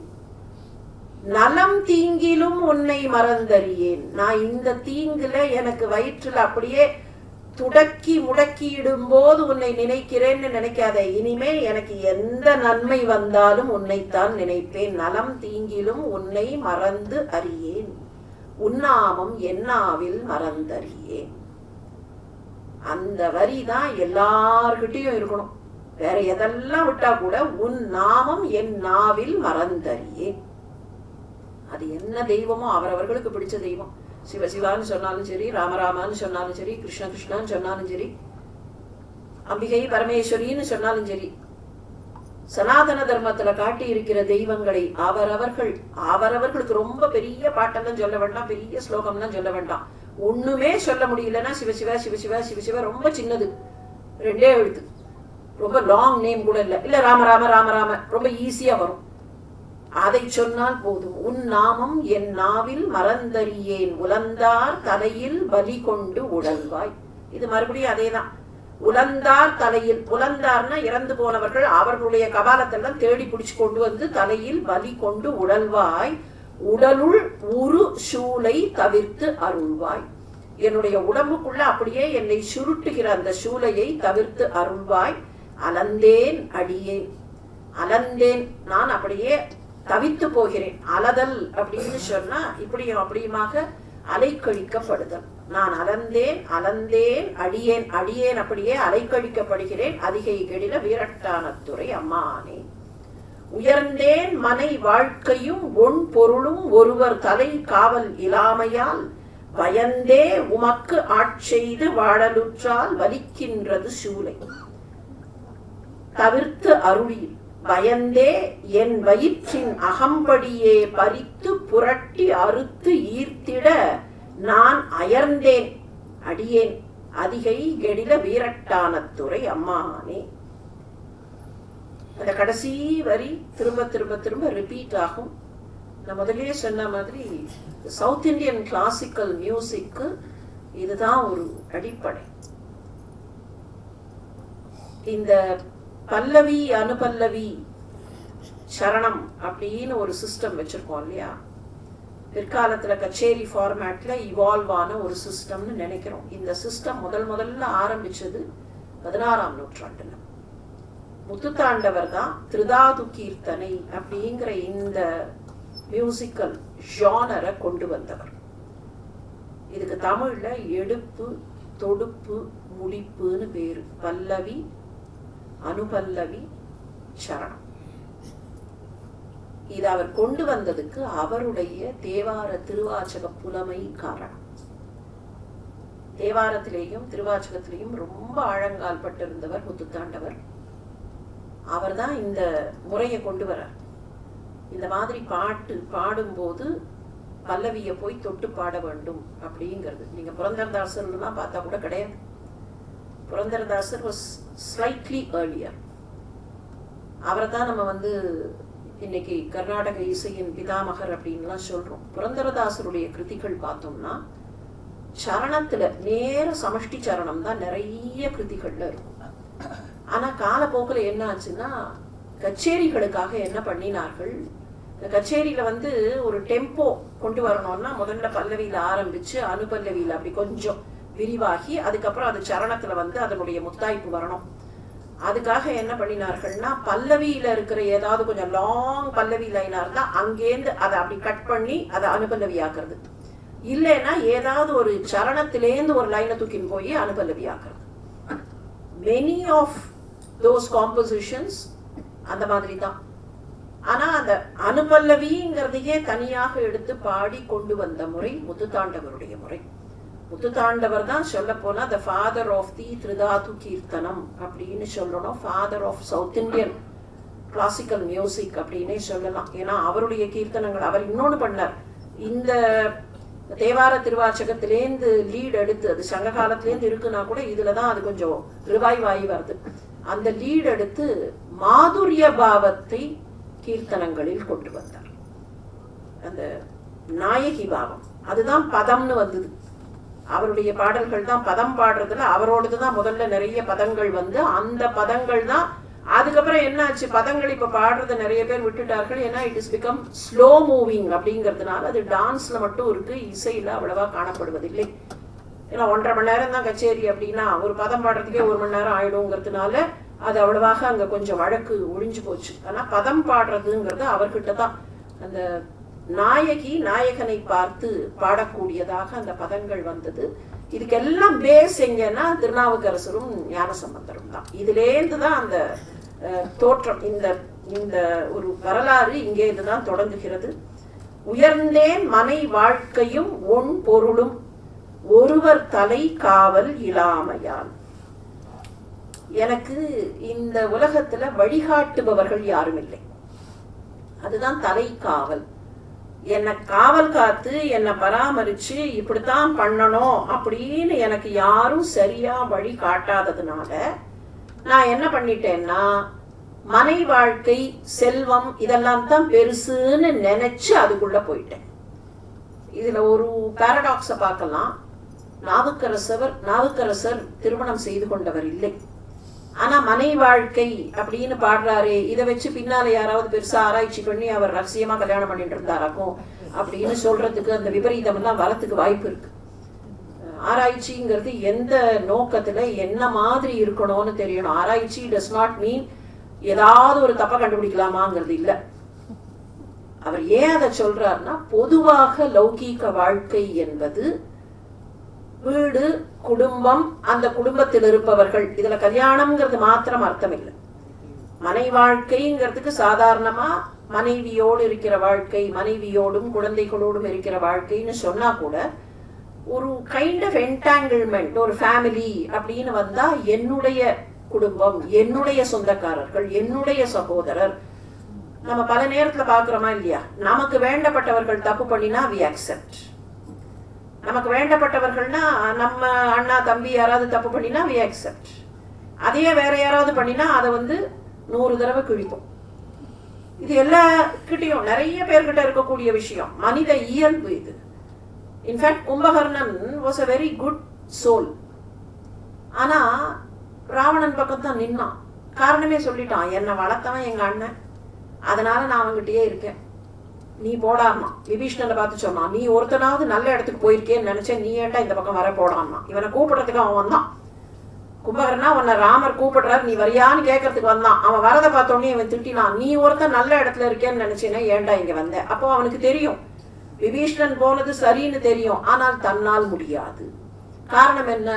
கர்ம வினை, பிராரப்தம், இப்படி பல காரணங்களை சொல்ற மாதிரி இல்லையா. அதுவேதான் சிங்கமுகாசுரன், சூரபத்மனுடைய சகோதரன் சிங்கமுகாசுரனும் அதேதான். அவனுக்கு தெரியும் அண்ணன் பண்றது தப்புன்னு தெரியும், இருந்தாலும் என்ன பண்றது, பிறந்து தொலைச்சிட்டேனே அப்படிங்கிறமே. அதைத்தான் அந்த 2 பேரும் அங்க சொன்னார்கள். அப்போ ஏதோ ஒரு விதத்தில் இந்த சம்சாரம், இந்த லௌகீகம், இதுல இருக்கிறது வேண்டியது பாசம் பந்தம் அப்படின்னு சொல்லி உடல்கிறோமே, எனக்கு சரியான வழி நீதான் என்னுடைய டெஸ்டினேஷன்ங்கிறத எனக்கு யாரும் சரியா வழிகாட்டாததுனால நான் இந்த லௌகீக வாழ்க்கை, இதுல கிடைக்கக்கூடிய செல்வம், இதுல கிடைக்கக்கூடிய லௌகீக வாழ்க்கையும் செல்வம்னு சொல்லியாச்சுன்னா அதுல இருக்கிற அத்தனையும் அதுல சேர்ந்துரும். உபலட்சணம் வார்கள். இப்போ ஒன்ன சொன்னா போறோம், அதோட கூட இருக்கிற அத்தனையும் சேர்ந்து வரதுக்கு தான் உபலட்சணம்னு பேர். இதை சொல்லியாச்சுன்னு சொன்னா செல்வம் வந்தா என்னாகும், செல்வத்தினால வரக்கூடிய வசதிகள் வரும். அந்த வசதிகள் வந்தா என்னாகும், அதனால வரக்கூடிய அதிகாரம் வரும், அதுக்கப்புறம் பதவி வரும். இப்படி அது ஒரு எண்ட்லெஸ். அந்த லிஸ்ட் போயிட்டே இருக்கும். இதெல்லாம் பெருசுன்னு நினைச்சு நான் இதற்குள்ளேயே இருந்தேன். ஒருவர் தலை காவல் இல்லாமையால் இதெல்லாம் தான் ஒசரோன்னு நினைச்சு உயர்ந்தேன். இதுதான் உயர்ந்ததுன்னு நினைச்சேன். இப்ப அதையெல்லாம் விட்டு விட்டு அதை நீக்கி அந்த பொய்மையை நான் புரிந்து கொண்டேன். பயந்தே அது வேண்டாம்னு சொல்லி அதையெல்லாம் விட்டு விட்டு உமக்கு ஆட்செய்து வாழல் உற்றால் வலிக்கின்றது சூளை. உமக்கு ஆள் செய்யலாம்னு நான் வந்திருக்கேன். இப்ப என்னால உமக்கு தொண்டு பண்ண முடியாம இந்த சூளை என்னை தடுக்கிறது. இது கிட்டத்தட்ட பார்த்தோம்னா பல சமயத்துல நாம எல்லாரும் சொல்றதுதான். எப்போ புத்தி திருந்தி நல்ல விஷயத்தை செய்யலான்னு போகும்போது உடம்பு முடியல, ஏதோ ஒரு விதத்துல துன்பம் இல்லையா? இது சராசரி வாழ்க்கை. ஆதிசங்கரர் ரொம்ப அழகா சொல்லுவார். ஒரு சின்ன குழந்தை இருக்கு, அந்த குழந்தையோட மனசு எதுல போகும்? விளையாட்டுல போகும். நீங்க என்னதான் பலம் தரும் பதிகம் திருப்பாவை திருவம்பாவைன்னு சொல்லிட்டு ஒரு 5 வயசு குழந்தை இங்க விட்டா அது பாட்டு ஏதோ இருக்கட்டும் நான் விளையாடுறேன் அப்படின்னு அந்த குழந்தை விளையாடும். பாலஸ்தாவத் கிரீடாசக்தக, பால பருவத்தில் விளையாட்டுத்தான் கவனம். சரி, தருணீஸ்தாவத் தருணஸ்தாவத் தருணீசக்தக, இளமையினுடைய எண்ணம் எங்க போகும்? அந்த தருணனுக்கு எங்க போகும்? தருணன்னா இளமையானவன், அவனுக்கு எங்க போகும்? தருணி மேலதான் போகும். மனை வாழ்க்கை அதோட கூட இருக்கக்கூடியது. No we got a bright future அப்படின்னு அதுலதான் கவனம் போகும். சரி, வயசாச்சு. விருத்தாஸ்தாவ சிந்தாசக்தக, கையும் காலும் நல்லா இருக்கும் போதே இதெல்லாம் பண்ணி இருந்திருக்கலாமே, விட்டுட்டமே. பிராகாரத்துல 108 தடவை பிரதட்சிணம் வரணும், இப்ப அந்த அளவுக்கு முடியலையே, கால் வலிக்கிறதே கை வலிக்கிறதே அப்படின்னு சிந்தையில போகும். ஹரே பிரம்மணி கோபின சக்தக, யாருக்குமே அந்த பகவானை பரம்பொருளை பார்ப்பதற்கு நேரம் இல்லையான்னு கேட்டார். இது மனித வாழ்க்கை. அந்த மனித வாழ்க்கையை தான் இங்க சொல்றார். இப்ப நான் உன்னை ஆட்செய்யலாம்னு நினைச்சா இப்ப போய் எனக்கு நோயை கொடுத்திருக்கியே. பயந்தே உமக்கு ஆட்செய்து வாழலுற்றால் வலிக்கின்றது சூளை தவிர்த்து அருளீர். பயந்தே என் வயிற்றின் அகம்படியே பறித்து புரட்டி அறுத்து ஈர்த்திட. இது பயந்தேங்கிறது இல்ல, பயந்தேன்னு இத படிக்கணும். பயத்தல் அப்படின்னா கொடுத்தல்னு அர்த்தம். 2 வார்த்தையும் கொஞ்சம் சில சமயத்துல சிக்கல் பண்ணும். ஒரே எழுத்துதான். பயந்தேனா அச்சம்னு வந்துடும். பயந்தே என் வயிற்றின் அகம்படியே, எனக்கு இப்படி ஒரு நோயை என்னுடைய வயிற்றுக்குள் கொடுத்திருக்கிறாயே, அது என்னை புரட்டி அறுத்து ஈர்த்திட. அது என்னை பிடிச்சு அப்படியே அதன் பக்கம் வசீகரப்படுத்தி விட்டது. நான் அதனால் அயர்ந்து போனேன். புரட்டி அறுத்து ஈர்த்திட நான் அயர்ந்தேன். நீ எனக்கு கொடுத்த இந்த நோயை எடுத்து விடு. அடியேன் அதிகை கெடில வீரட்டான துறை அம்மானே. வலித்தேன் மனை வாழ்க்கை மகிழ்ந்து அடியேன் வஞ்சம் மனம் ஒன்றும் இல்லாமையால். சலித்தால் ஒருவர் துணை யாரும் இல்லை. சங்க வெண்குடை காதுடை எம்பெருமான் கலித்தே என் வயிற்றின் அகம்படியே கலக்கி மலக்கிட்டு கவர்ந்து தின்ன அழுத்தேன் அடியேன் அதிகை கெடில வீரட்டான துறை அம்மானே. வலித்தேன் மனை வாழ்க்கை, எனக்கு யாரும் சொல்லி தருவதற்கு இல்லைன்னு முந்தின பாட்டுல சொன்னாரா இல்லையா? இங்கேயும் அதைத்தான் சொல்றார். வஞ்சம் மனம் ஒன்றும் இல்லாமையால் சலித்தால் ஒருவர் துணை யாரும் இல்லை. எனக்கு சொல்லிக் கொடுப்பதற்கும் யாரும் இல்லை. அதே சமயத்துல என் மனசு என்னாச்சு? வெளியில இருக்கக்கூடிய எதையோ பார்த்து அந்த பளபளப்புல அந்த மயக்கத்துல போயிடுது. வஞ்சம் மனம், என்னுடைய மனசுல எதையோ பார்த்து அந்த பளபளப்புல அந்த ஆடம்பரத்துல போயிட்டேன். நன்மை எதுன்னு சொல்லி கொடுப்பதற்கும் யாரும் இல்லை. அந்த மாதிரி நிலையில வலித்தேன் மனை வாழ்க்கை. மனை வாழ்க்கை தான் பெருசுன்னு நினைச்சு அந்த லௌகீகத்துக்குள்ள நான் போயிட்டேன். அந்த லௌகீகத்திலேருந்து இப்ப வெளியில வந்தா சலித்தால் ஒருவர் துணை யாரும் இல்லை. நீங்க இந்த வரிய மேலையும் சேர்க்கலாம் கீழையும் சேர்க்கலாம். இப்ப எனக்கு துணை யாரும் இல்லை அப்படின்னு எடுத்துக்கலாம். அப்ப எனக்கு வழிகாட்டுவதற்கு யாரும் இல்லாததான் நான் தப்பான வழியில் போனேன்னு எடுத்துக்கலாம். சலித்தால் ஒருவர் துணை யாரும் இல்லை. இத பின்னால சேர்த்துனோம்னா ரொம்ப அதிகமான பொருத்தமாக இருக்கும். என்கிட்ட இப்ப எதுவும் இல்லை, செல்வம் இல்லை, நான் பெரிய பதவியில இருந்தேன், அங்க இருக்கிறச்சே பெரிய பதவியில இருந்தேன். அவர்கள் எனக்கு நிறைய பதவியெல்லாம் கொடுத்து வைத்திருந்தார்கள். அது வேண்டாம்னு சொல்லி வந்துட்டேன். இப்போ எனக்கு பதவி இல்லை, என்கிட்ட எந்த விதமான பவர் இல்லை, என்கிட்ட செல்வம் இல்லை. இப்ப யார் எனக்கு துணை? எவ்வளவு யதார்த்தமான விஷயத்துல நிக்கிறது. பல சமயத்துல பெரிய மனிதர்களாக இருந்தவர்கள் அந்த பதவியும் அதனோடு இருக்கக்கூடிய அதிகாரமும் போனா எல்லாராலேயும் உதாசீனப்பட்டு நிற்கிறார்களா இல்லையா? பிராக்டிக்கல் லைஃப்ல அந்த விஷயத்தை அப்படியே சொல்றார். சலித்தால் ஒருவர் துணை யாரும் இல்லை. எனக்கு யாருப்பா துணை? இவ்வளவு நாள் நான் பெரிய பதவியில இருந்தேன், அப்போ உன்னை கவனிக்காம இருந்தேன், அக்காவை கவனிக்காம இருந்தேன். இப்ப எனக்கு யார் துணை? உன்னை தவிர வேறு துணை இல்லை. ரொம்ப நிதர்சனமான உண்மை. மனிதர்கள்ட்ட நாம போய் சில சமயத்துல உதவி கேட்கும் போது அவர்கள் முகத்தை முறிப்பார்கள். எப்போனா, முதல்லயே போனா கொஞ்சம் மரியாதை கிடைக்கலாம், சில சமயத்துல லேட்டா போகும். அங்கெல்லாம் ட்ரை பண்ணேன், இங்கெல்லாம் ட்ரை பண்ணேன், கடைசியில வந்திருக்கேன் அப்படின்னா, அந்த கடைசியில வந்திருக்கேன்னு சொல்லும் போது மனிதர்கள் சந்தோஷப்பட மாட்டார்கள். சரி, எல்லா இடத்துலையும் ட்ரை பண்ணிட்டு வேற ரிசார்ட்டே இல்லைங்கிறதுனால நம்ம கிட்ட வந்திருக்கிறார்கள் நினைக்க மாட்டார்கள். ஓ, அங்கெல்லாம் உனக்கு அவர்கள்லாம் பெரியவர்களாயிட்டார்களா, அங்கெல்லாம் போயிட்டு நீ கடைசியில இங்க வந்திருக்கியா, ஏன் இப்பதான் நான் கண்ணுக்கு தெரிஞ்சனா அப்படிம்பார்கள். கடவுள் அப்படி கேட்கவே மாட்டார். எல்லாத்தையும் ட்ரை பண்ணிட்டு கடைசியில போய் அவர்கிட்ட நின்னாலும் ஏன் இப்பதான் நான் உனக்கு கண்ணுக்கு தெரிஞ்சனா அப்படின்னு அவர் என்னைக்குமே கேட்டதில்லை. சலித்தால் ஒருவர் துணை யாரும் இல்லை. எல்லாரும் கைவிட்டதுக்கு அப்புறம் நான் உங்ககிட்ட நிக்கிறேன். சங்க வெண்குழை காதுடை எம்பெருமான். நல்ல குழையை, வெண்மையாக இருக்கிற சங்க வெண், நல்ல சங்கு, எப்படி சுட்ட சங்கு வெள்ளையா இருக்குமோ அந்த மாதிரியான குழையை காதிலே அணிந்திருக்கிற சிவபெருமானே, கலித்தே என் வயிற்றின் அகம்படியே கலக்கி மலக்கிட்டு கவர்ந்து தின்ன. அப்படியே கலி, கலினா தீமைன்னு அர்த்தம். ஒரு தீமையாகி என்னுடைய வயிற்றுக்குள்ள இந்த சூளை என்னை போட்டு கலக்கி மலக்கி, கலக்கி மலக்கின்னு சொன்னா என்னை போட்டு அப்படியே உருட்டி புரட்டி அது என்னை கவர்ந்து தின்ன. இப்ப என்னுடைய கவனம் எல்லாம் அதுல போயிட்டு இருக்கு.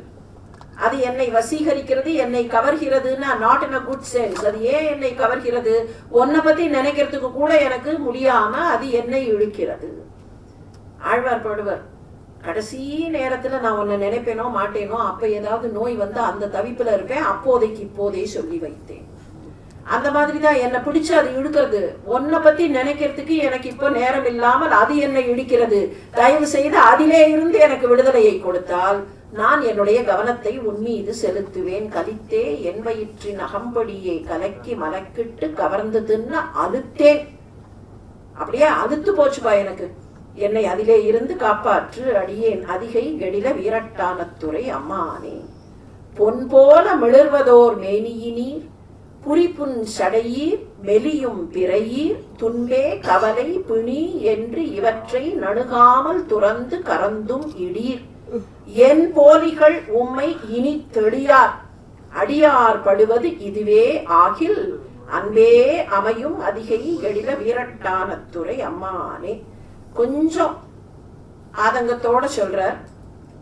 முதல் பாகம் ஆதங்கம் இல்ல. பொன் போல மிளிர்வதோர் மேனியினீர், பொன்னார் மேனியன், அப்படியே பொன்னு மாதிரி இருக்கக்கூடிய மேனியை கொண்டவரே.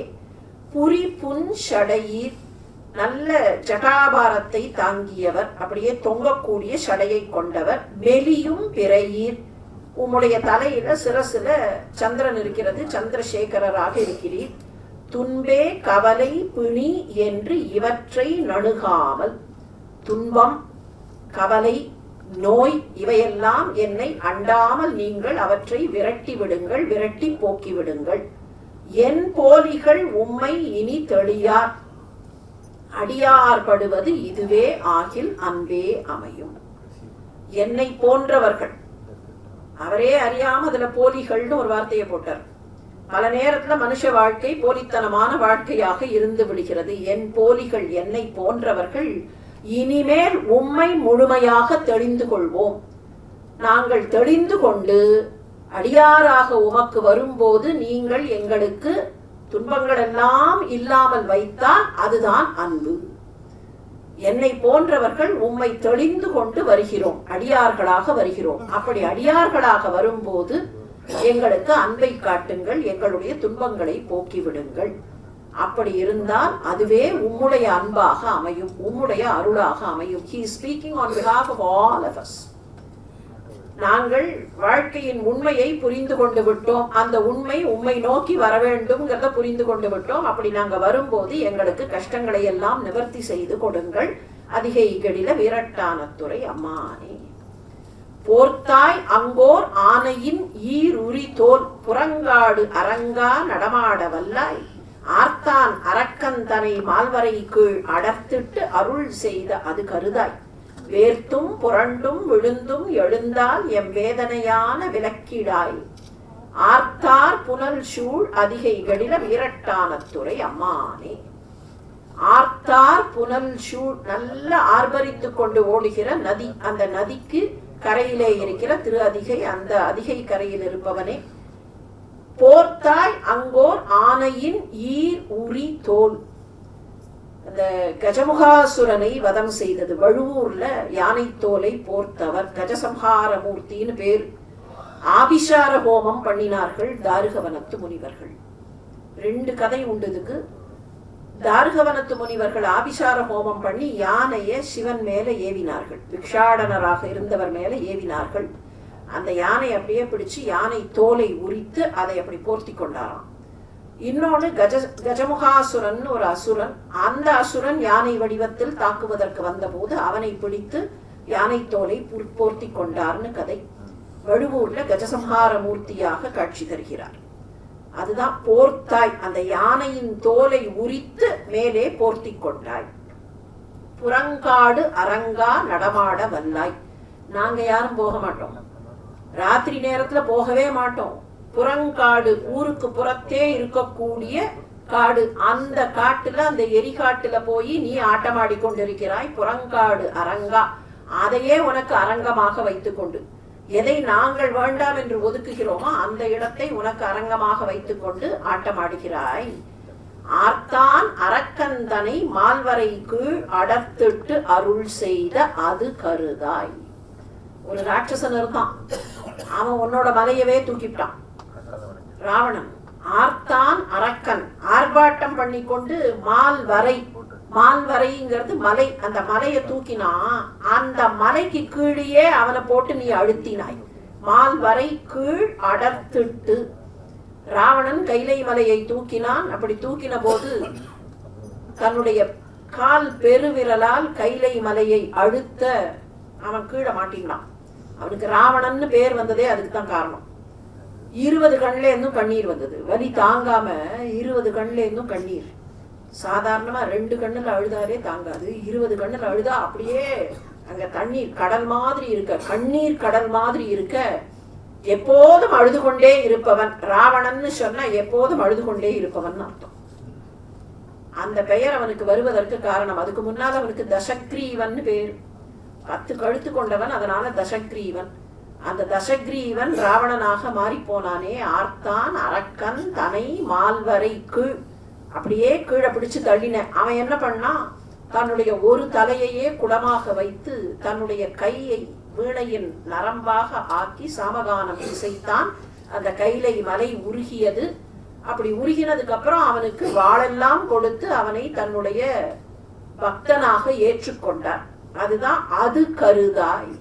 உன்னோட மலையை தூக்கினானே ஒருத்தன், அவனை போய் உன்னுடைய பக்தனாக ஏற்றுக்கொண்டாயே. அப்ப அவன் பண்ணின தீங்க கூட நீ நினைச்சு பார்க்கல. அவனுக்கும் அருள் செய்த, அடர்த்திட்டு அருள் செய்த அது கருதாய். அந்த அது கருதாயே இன்னொரு விதத்துல பார்க்கலாம், அவனுக்கே அவ்வளவு அருள் செய்தாயே, எனக்கு செய்ய மாட்டாயா? அதை இப்போது எனக்கு கருதி செய்ய வேண்டும்னு நினைக்க மாட்டாயா? வேர்த்தும் புரண்டும் விழுந்தும் எழுந்தால் எம் வேதனையான விலக்கியிடாய். இந்த வேதனையில் நான் வேர்த்தும் புரண்டும் தவித்தும் உன்னை கேட்கிறேன். என்னுடைய வேதனையை விலக்கி எனக்கு அருள் செய்ய வேண்டும். அதிகை கெடில வீரட்டானத்துறை அம்மானே.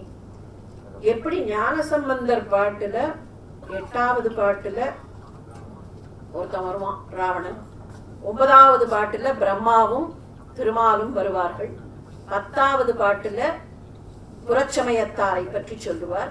இது ஒரு ஃபார்மேட்டா அவர் வச்சிருந்தாரோ அதே மாதிரி திருநாவுக்கரசர் 10 பாட்டு தான், திருக்கடை காப்பு கிடையாது. அநேகமா இவருடைய பதிகத்துல 10 பாட்டு தான் இருக்கும். 11வது ரொம்ப ரேரா இருக்கும். ஆனா திருக்கடை காப்பு பலஸ்ருதிங்கிறது இவருடைய பாடல்கள்ல கிடையாது. 10வது பாட்டுல ராவணனை பத்தி ஒரு செய்தி வந்துடும். ஏதாவது ஒரு விதத்துல ராவணனை பற்றி செய்தி வரும். உடலால் உழவாரப்பணி செய்தவர், உள்ளத்தால் இறைவன் நினைப்பு வடுவாமை இருந்தவர். அதனால திருநெறிய தமிழ் பாடல்கள் பாடி கொடுத்த திருநாவுக்கரசருடைய முதல் பதிகம் இந்த திரு அதிகை திருப்பதிகம். கூற்றாயினவாறு விளக்ககிலீர் கொடுமை பல செய்தன நான் அறியேன், ஏற்றாய் அடிக்கே இரவும் பகலும் பிரியாது வணங்குவன் எப்பொழுதும், தோற்றாது என் வயிற்றில் அகம்படியே குடரோடு துடக்கி முடக்கியிட, ஆற்றேன் அடியேன் அதிகை கெடில வீரட்டானத்துறை அம்மானே. நெஞ்சம் உமக்கே இடமாக வைத்தேன், நினையாது ஒருபோதும் இருந்தறியேன், வஞ்சமிது ஒப்பது கண்டறியேன், வயிற்றோடு துடக்கி முடக்கியிட, நஞ்சாகி வந்து என்னை நலிவதனை நடுகாமல் துரத்து கறந்தும் இடீர், அஞ்சேலும் எண்ணீர் அதிகை கெடில வீரட்டானத்துறை அம்மானே. பணிந்தாரன பாவங்கள் பாற்றவல்லீர், படுவெண்டலையில் பலிகொண்டு உடல்வீர், துணிந்தே உமக்கு ஆட்செய்து வாடலுற்றால் சுடுகின்றது சூலை தவிர்த்தருளீர், பிணிந்தார் பொடிகொண்டு மெய்பூச வல்லீர், வெற்றம் ஏற்று உகந்தீர், சுற்றும் வெண்தலை கொண்டு அணிந்தீர், அடிகேள் அதிகை கெடில வீரட்டானத்துறை அம்மானே. முன்னம் அடியேன் அறியாமையினால் முனிந்து என்னை நலிந்து முடக்கியிட, பின்னை அடியேன் உமக்கு ஆளும் பட்டேன், சுடுகின்றது சூலை தவிர்த்து அருளீர், தன்னை அடைந்தார் வினை தீர்ப்பதன்றோ தலையாயவர் தன் கடன் ஆவதுதான், அன்னநடையார் அதிகை கெடில வீரட்டானத்துறை அம்மானே. காத்தாழ்பவர் காவல் இகழ்ந்தமையால் கரை நின்றவர் கண்டுகொள் என்று சொல்லி, நீத்தாய கயம்புக நூக்கியிட நிலை கொள்ளும் வழித்துறை ஒன்று அறியேன், வார்த்தை இது ஒப்பது கேட்டறியேன், வயிற்றோடு துடக்கி முடக்கியிட, ஆர்த்தார் புனலார் அதிகை கெடில வீரட்டானத்துறை அம்மானே. சலம் பூவொடு தூபம் மறந்தறியேன், தமிழோடு இசை பாடல் மறந்தறியேன், நலம் தீங்கிலும் உன்னை மறந்தறியேன், உன்னாமம் என்னாவில் மறந்தறியேன், உலந்தார் தலையில் பலிகொண்டு உடல்வாய் உடலுள் ஒரு சூலை தவிர்த்தருளாய், அலந்தேன் அடியேன் அதிகை கெடில வீரட்டானத்துறை அம்மானே. உயர்ந்தேன் மனை வாழ்க்கையும் ஒன்பொருளும் ஒருவர் தலை காவல் இல்லாமையால், பயந்தே உமக்கு ஆட்செய்து வாடலுற்றால் வலிக்கின்றது சூலை தவிர்த்தருளீர், கயந்தே என் வயிற்றின் அகம்படியே பறித்து புரட்டி அறுத்து ஈர்த்திட நான், அயர்ந்தேன் அடியேன் அதிகை கெடில வீரட்டானத்துறை அம்மானே. வலித்தேன் மனை வாழ்க்கை மகிழ்ந்து அடியேன் வஞ்சம் மனம் ஒன்றும் இல்லாமையால், சலித்தால் ஒருவர் துணை யாருமில்லை சங்க வெண்குடை காதுடை எம்பெருமான், கலித்தே என் வயிற்றின் அகம்படியே கலக்கி மலக்கிட்டு கவர்ந்து தின்ன, அழுத்தேன் அடியேன் அதிகை கெடில வீரட்டானத்துறை அம்மானே. பொன் போல மிளர்வதோர் மேனியினீர், புரிபுன் சடையீர் மெலியும் பிறையீர், துன்பே கவலை பிணி என்று இவற்றை நடுகாமல் துறந்து கறந்தும் இடீர், என் போலிகள் உம்மை இனி தெளியார் அடியார் படுவது இதுவே ஆகில் அன்பே அமையும் அதிகை கெடில வீரட்டானத்துறை அம்மானே. போர்த்தாய் அங்கோர் ஆனையின் ஈருரி தோல் புறங்காடு அரங்கா நடமாட வல்லாய், ஆர்த்தான் அரக்கந்தனை மால்வரை கீழ் அடர்த்திட்டு அருள் செய்த அது கருதாய், வேர்த்தும் புரண்டும் விழுந்தும் எழுந்தால் என் வேதனையான விலக்கியிடாய், ஆர்த்தார் புனல் சூழ் அதிகை கெடில வீரட்டானத்துறை அம்மானே. திருச்சிற்றம்பலம். நமச்சிவாய வாழ்க, நாதன் தாழ் வாழ்க, இமைப்பொழுதும் என்னெஞ்சில் நீங்காதான் தாழ்வாழ்க. அனைவருக்கும் நன்றி. மற்றும் ஒரு பதிகத்தோடு நாளை சந்திப்போம். ஒருவேளை அதற்கு ஆயத்தமாக வர வேண்டும் என்று கருதுபவர்கள் சிலர் இருக்கலாம். ஆலம்தான் உகந்து அமுது செய்தானை என்கிற சுந்தரர் பதிகத்தை நாளை சிந்திக்கலாம். நன்றி.